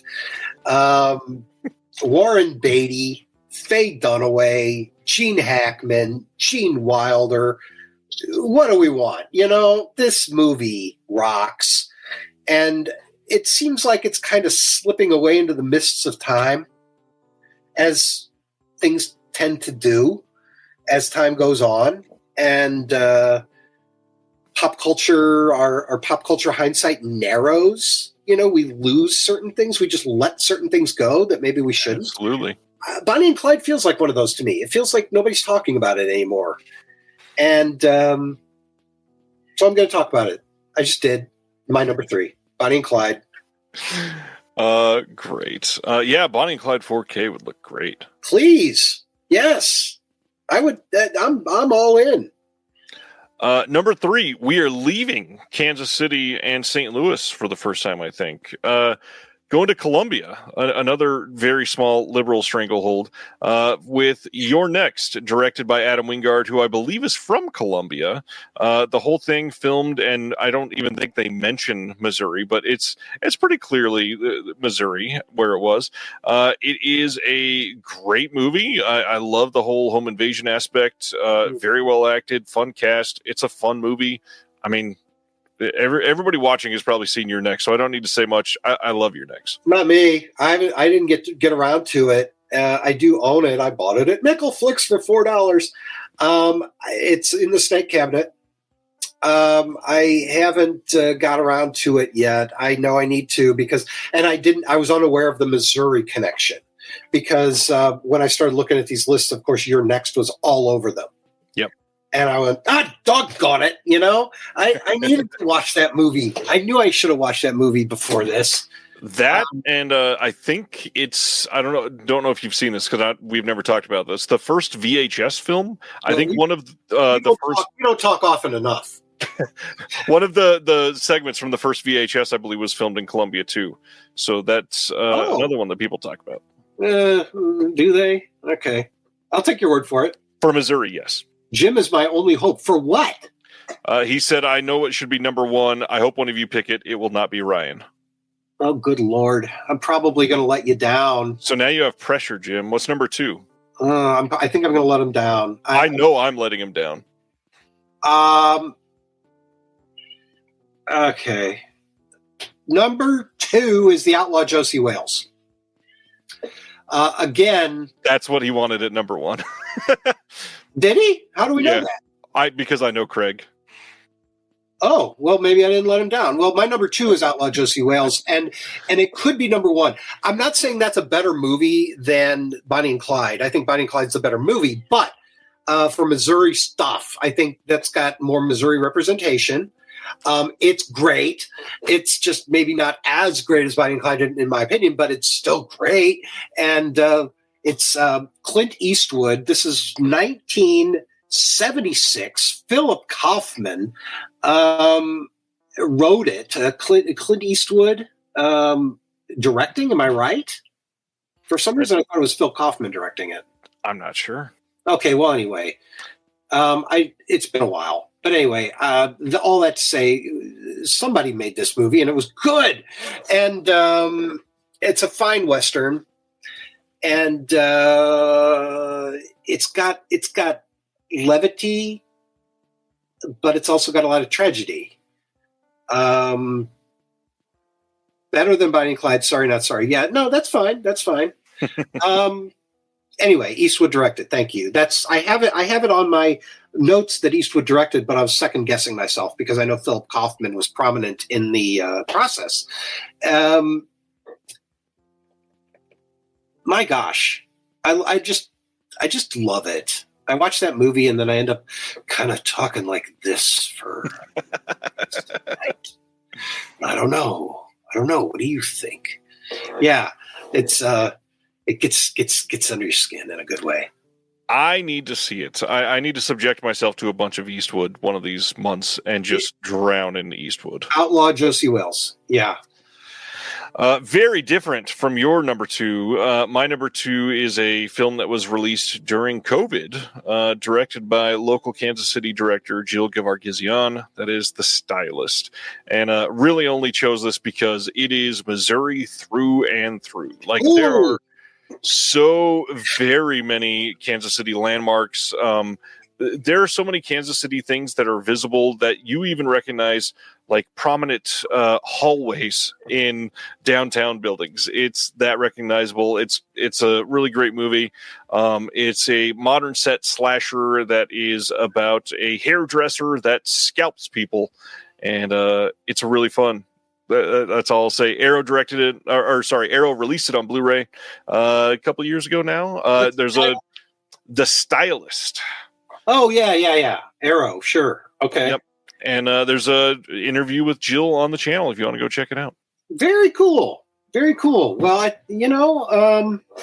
probably listen to that at some point because I like your interviews. I appreciate that. If you're done with that one. I'm all done. All right. I'll throw out a few runners up if you don't mind, real quick. These All are of both movies I worked on that I haven't mentioned yet for the Sci-Fi Channel. If you ever get the chance to work for the Sci-Fi Channel, maybe don't. I'm just this was independent productions making. It's not for the Sci-Fi Channel per se, but my gosh. It's like there's a budgetary threshold that they have to stay under in order to, get the tax credit back then to shoot in Missouri. And anyway, Right. So everything was low budget by design. And plus, it's like at that point, the Sci-Fi Channel nonsense of kitsch for the sake of kitsch and Drek for the sake of Drek had kind of kicked in, right? So the movie is Black Hole. Not that Black Hole. This is Black Hole with Christy Swanson and Judd Nelson from the early 2000s, 2004, I want to say. I've never actually seen it, but I lived it. I worked on this movie.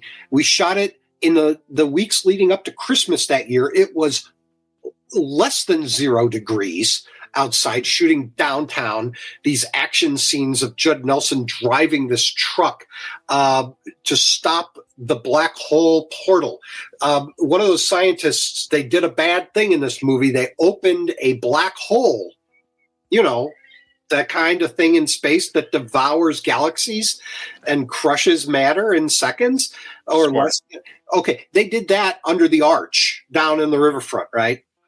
And the black hole was being wasn't sucking in anything, but it was going to. And instead of sucking in everything in very little time, which in reality would happen, a monster jumps out of the black hole. A CGI monster ran around and it feeds on electricity and it's killing everybody. So anyway, Judd Nelson had to figure out how to stop that with the help of scientist Christy Swanson. Judd Nelson, what a handful. He quit that movie multiple times while we were filming it. We had to go find him. At one point, we were in an elevator together, and somehow it came up that he and I have the same blood type. And my friends were like, don't tell him. Now he's going to come after you for that. Anyway,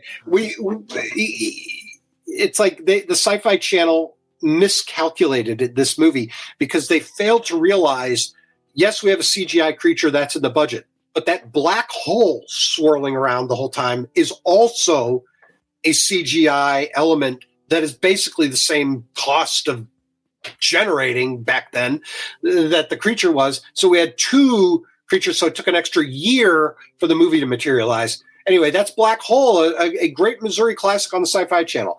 The second one, and this is half the budget of that, because the producers of this next movie, Showdown at Area 51, for a time, the most watched film on the Sci-Fi Channel. Hell of a claim to fame for you. One, it's the guy from Dazed and Confused. Is it Jason London? Jason London was the guy in that movie. He was nice. And Gigi Edgley from Farscape. These people had better places to be than St. Louis. The premise was Area 51 in Nevada is a hoax. The real place, they just kind of let that out there that, so UFO nuts would go there instead of the real facility, which is St. Louis. Brilliant. And it was disguised as a park ranger station. And you go inside and it's all high tech, right? We shot that at the MSD, the Metropolitan Sewer District control room. So every day to film the control room set for both movies, by the way, was at MSD. We had to walk through literally walk past over bridges of vats of shit, to get in there to film the shit, So anyway, it's that was the experience of the budget of Alien versus Alien was half of that of Black Hole because the producers decided that they were going to make 2 movies for the price of 1. And the second one did not get filmed here. So anyway, those are 2 for you there. Two great shining classics, Showdown at Area 51 and The Black Hole. Are our runners up. I've seen Showdown Area 51. Woo! And they're runners up. I love it. That's a good take a shot every time something crazy. I could tell you stories about the making of Showdown Area 51 for a couple hours. There's a part in that movie. They drive this antique muscle car, right? And the guy who owns the antique muscle car was the guy who was in charge of all the set vehicles. So he was like, I've got a car you could use for the movie. I'm like, don't volunteer your own car, man. And sure enough, there was a mishap. There's a scene in the movie, it's a car chase, where the truck's chasing the car and Jason London driving the car, and they're tearing down a park road, and there's a blockade, a barrier. Oh, no. Now, we built this, I didn't build it, but we had, I know the people that built it. I won't call them out by name. It wasn't scored properly. It was built of gator board, and built to be driven through. Now, they tested it at their wood shop out, with a box truck driving through it. Well, this is a car. It's a different kind of height. And, so when the car crashes through the barrier, the two wooden A-frames on either side that hold the gator board, block, wood thing, the car hit it. The two frames flew on either side of the car, and dented the doors badly to the point where the doors could no longer be closed. And of course, the movie shot out of sequence. So sometimes Jason London pulls up in the car and the doors are inexplicably bashed in. And there's a scene where they get out of the car and run into a house, and he closes the door and runs into the house, and the door just falls open. And they cut some, so anyway, the poor guy, it took him years of hounding the producers to finally get them to put in a proper insurance claim on his car and get that paid for. Jeez. Anyway, Showdown Area 51. Sorry about that, everyone. That was worth it. That's what that was. Okay, good. I'll since you did that, I'll just mention my number one because it'll be quick. We've already talked about it tonight. I truly love Gone Girl. I think it's a fun film. Fincher is great at what he does. I think it is excellent addition to his filmography. Maybe my favorite from pretty much everybody that's in that film. There's not much that I like from them that's other than this movie.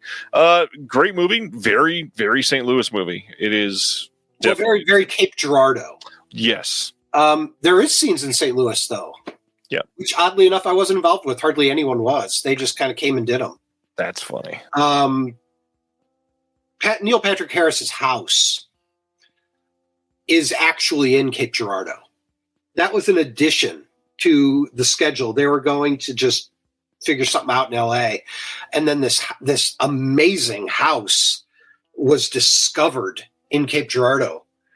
And Fincher was all about it. Nice. So we filmed the house there. Although I think in the movie, the house is located in St. Louis. So they did an exterior here for that, and an exterior of a casino.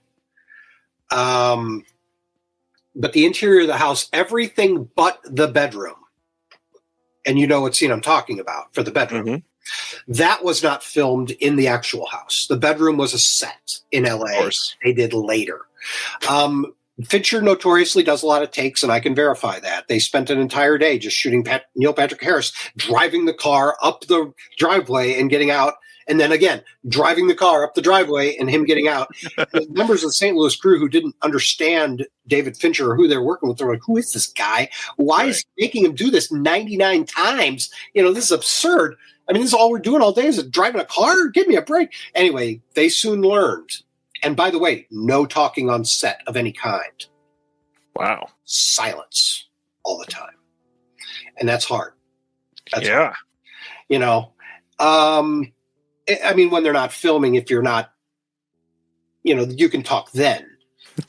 If you're away from the action and all. But if you're on the set and it's active, you better be quiet between takes, and that's not normal. Anyways,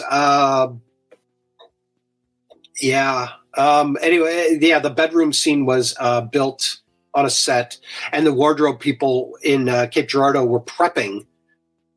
You know, they were like her underwear, which is seen in the bedroom scene.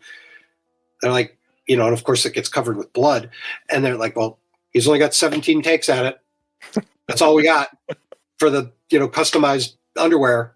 Right. He's got 17 takes.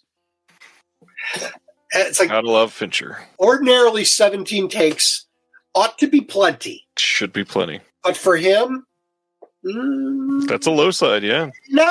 Maybe not. Anyway, yeah. So yeah, Gone Girl. I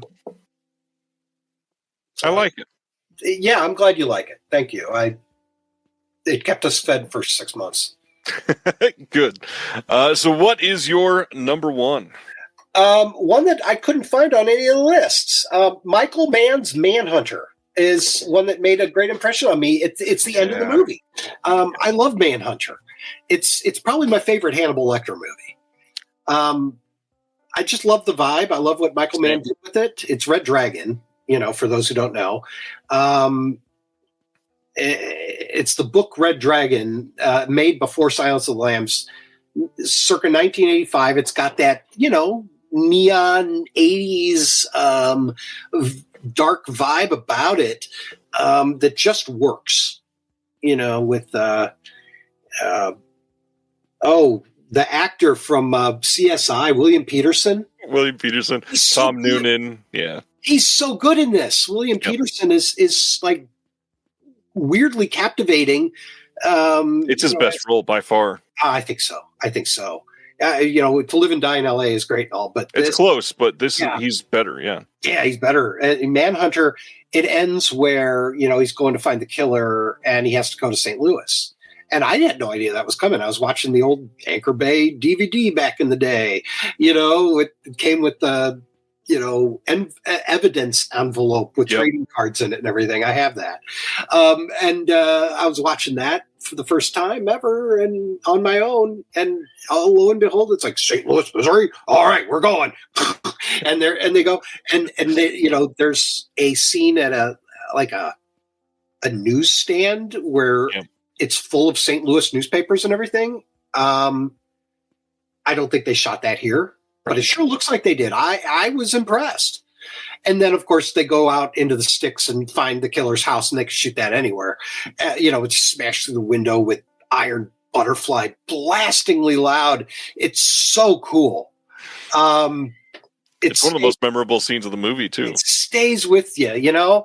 And it's a St. Louis movie, even though I don't think anything was shot here. I mean, clearly they sourced some stuff for the newsstand, but man, I feel like they just kind of did it right in a weird way, which is more than I can say. I have not seen the movie Identity Thief with Melissa McCarthy. Have you? I have, yeah. They say that takes place in St. Louis? If I remember right, I believe it's at least mentioned, yes. I saw a screen grab of the supposed St. Louis riverfront in the movie Identity Thief. It ain't the St. Louis riverfront, people. It's like they dropped they CGI'd in the arch in like, I don't know, Cincinnati or something. It's hard to tell. It's like, that ain't St. Louis. It's like comedically absolutely wrong, you know. And of course, only those of us who live here are going to know that, live here or from here. But anyway, that just goes to show the kind of latitude and the kind of respect they show us. But Manhunter is one that I feel like did it right. I adore Manhunter, and funny enough, perfect segue to have me promote something. Oh, please. As of literally last night, I recorded an episode of the Directors Club podcast with the wonderful host Jim Laskowski that's coming out next week on Michael Mann. Spent a long time discussing Manhunter and all of his films. There's something special about this movie, and I don't know. It's one of those movies that I've always called like a sandpaper movie, where it's at some points it feels like it's moving against you, but in that way that it's moving against you, it grabs a hold onto you and will not let go. This is one of those movies that is sweaty in the right way. It's real. It's definitely something that feels like, yeah, this is obviously a make-believe movie, but it's something that I could see all of these decisions happening realistically. And because of the performances and because of Michael Mann being a damn good filmmaker so early in his career, because this is, I think, third feature. Something like that, yeah. It's early, and it's so confident. Exactly. I mean, even like the wheelchair scene, which so many people see as the most iconic thing from this, you could have easily made that iconic just because of what the scene is. But there's something special about how he films it, that the colors grab a hold of you. This is the sort of movie that lays onto you and doesn't let go for like 5 days, and you just can't stop thinking about it. I adore this movie. The music's incredible. Every performance is amazing. It is like almost as good as Silence of the Lambs, just in terms of quality, and I prefer this movie. And for Michael Mann to do that as film number 3, goddamn. Silence of the Lambs is astonishingly good. Yeah. I don't know that this is, note for note better than that, but for me, I just love Manhunter. That said, where are we at on physical media with Manhunter? Where is there a out of print Blu-ray from Scream Factory? Yeah. Nothing else since then. Like Vinegar Syndrome or somebody needs to make a what they do give it the Congo treatment. I would love to see this get like one of the big umbrella boxes. This is something that you could get new interviews with a lot of people. I feel like Michael Mann would love to fucking talk about this right now. Even you could get so many new extras for this movie. Give us something amazing. Yeah, it's time. Somebody needs to make Manhunter happen. I wouldn't be surprised if it's cooking somewhere. Yeah, right. It's such an obvious go-to release, I think, that it's gotta be in the hopper, right? Come on, guys. Well, and as a Michael Mann, it'll look gorgeous on 4K if and when it ever gets that. If and when. Well, fingers crossed that it happens. I know everybody's talking about The Keep and all that. I'm going to say it one more time. Manhunter! Jim, we spent 4 hours talking about announcements, Missouri movies, what's going on at Brother Belial tomorrow, and I just have to say thank you for staying awake. I know it's late. Appreciate you. This is so much fun with people like you. I appreciate the stories, the everything. Glad you're here. Oh, I thank you for the invite. You'll probably never have me back. I mean, probably not. I ate up. So this will be goodbye. I'm going to go feed my cat, do some dishes, and then crawl into a hole and be forgotten forever. Good night, everyone. No, no, seriously though. This is always great. I love this. I love this show. I've said it before, but just listening to this on the replay, it's a highlight of the week, in a weird way. It's like and it takes me forever to work through one of these episodes, because people like me come on here and just yak. But no, it is fun, and you've really cultivated something special. So, the Cali Kid says, please have him back. Oh, all right. Waiting for Guffman was in consideration as well. I will say on my list as well. Yeah.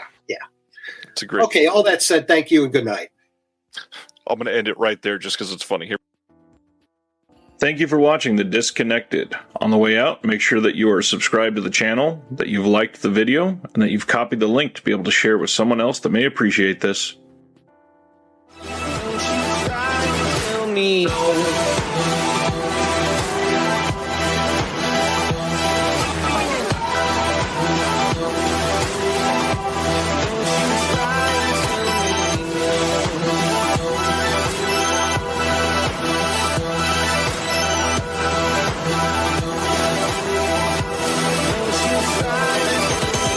No.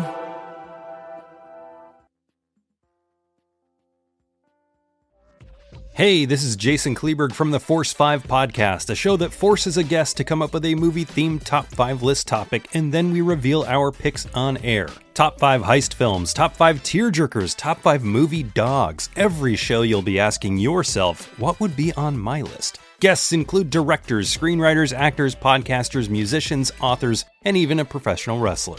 Subscribe to the Force 5 podcast, and you won't just be a listener, you'll be a list nerd. The Force 5 podcast, available wherever you're listening now.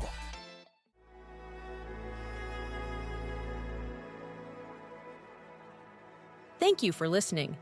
To hear more shows from the Someone's Favorite Productions podcast network, please select the link in the description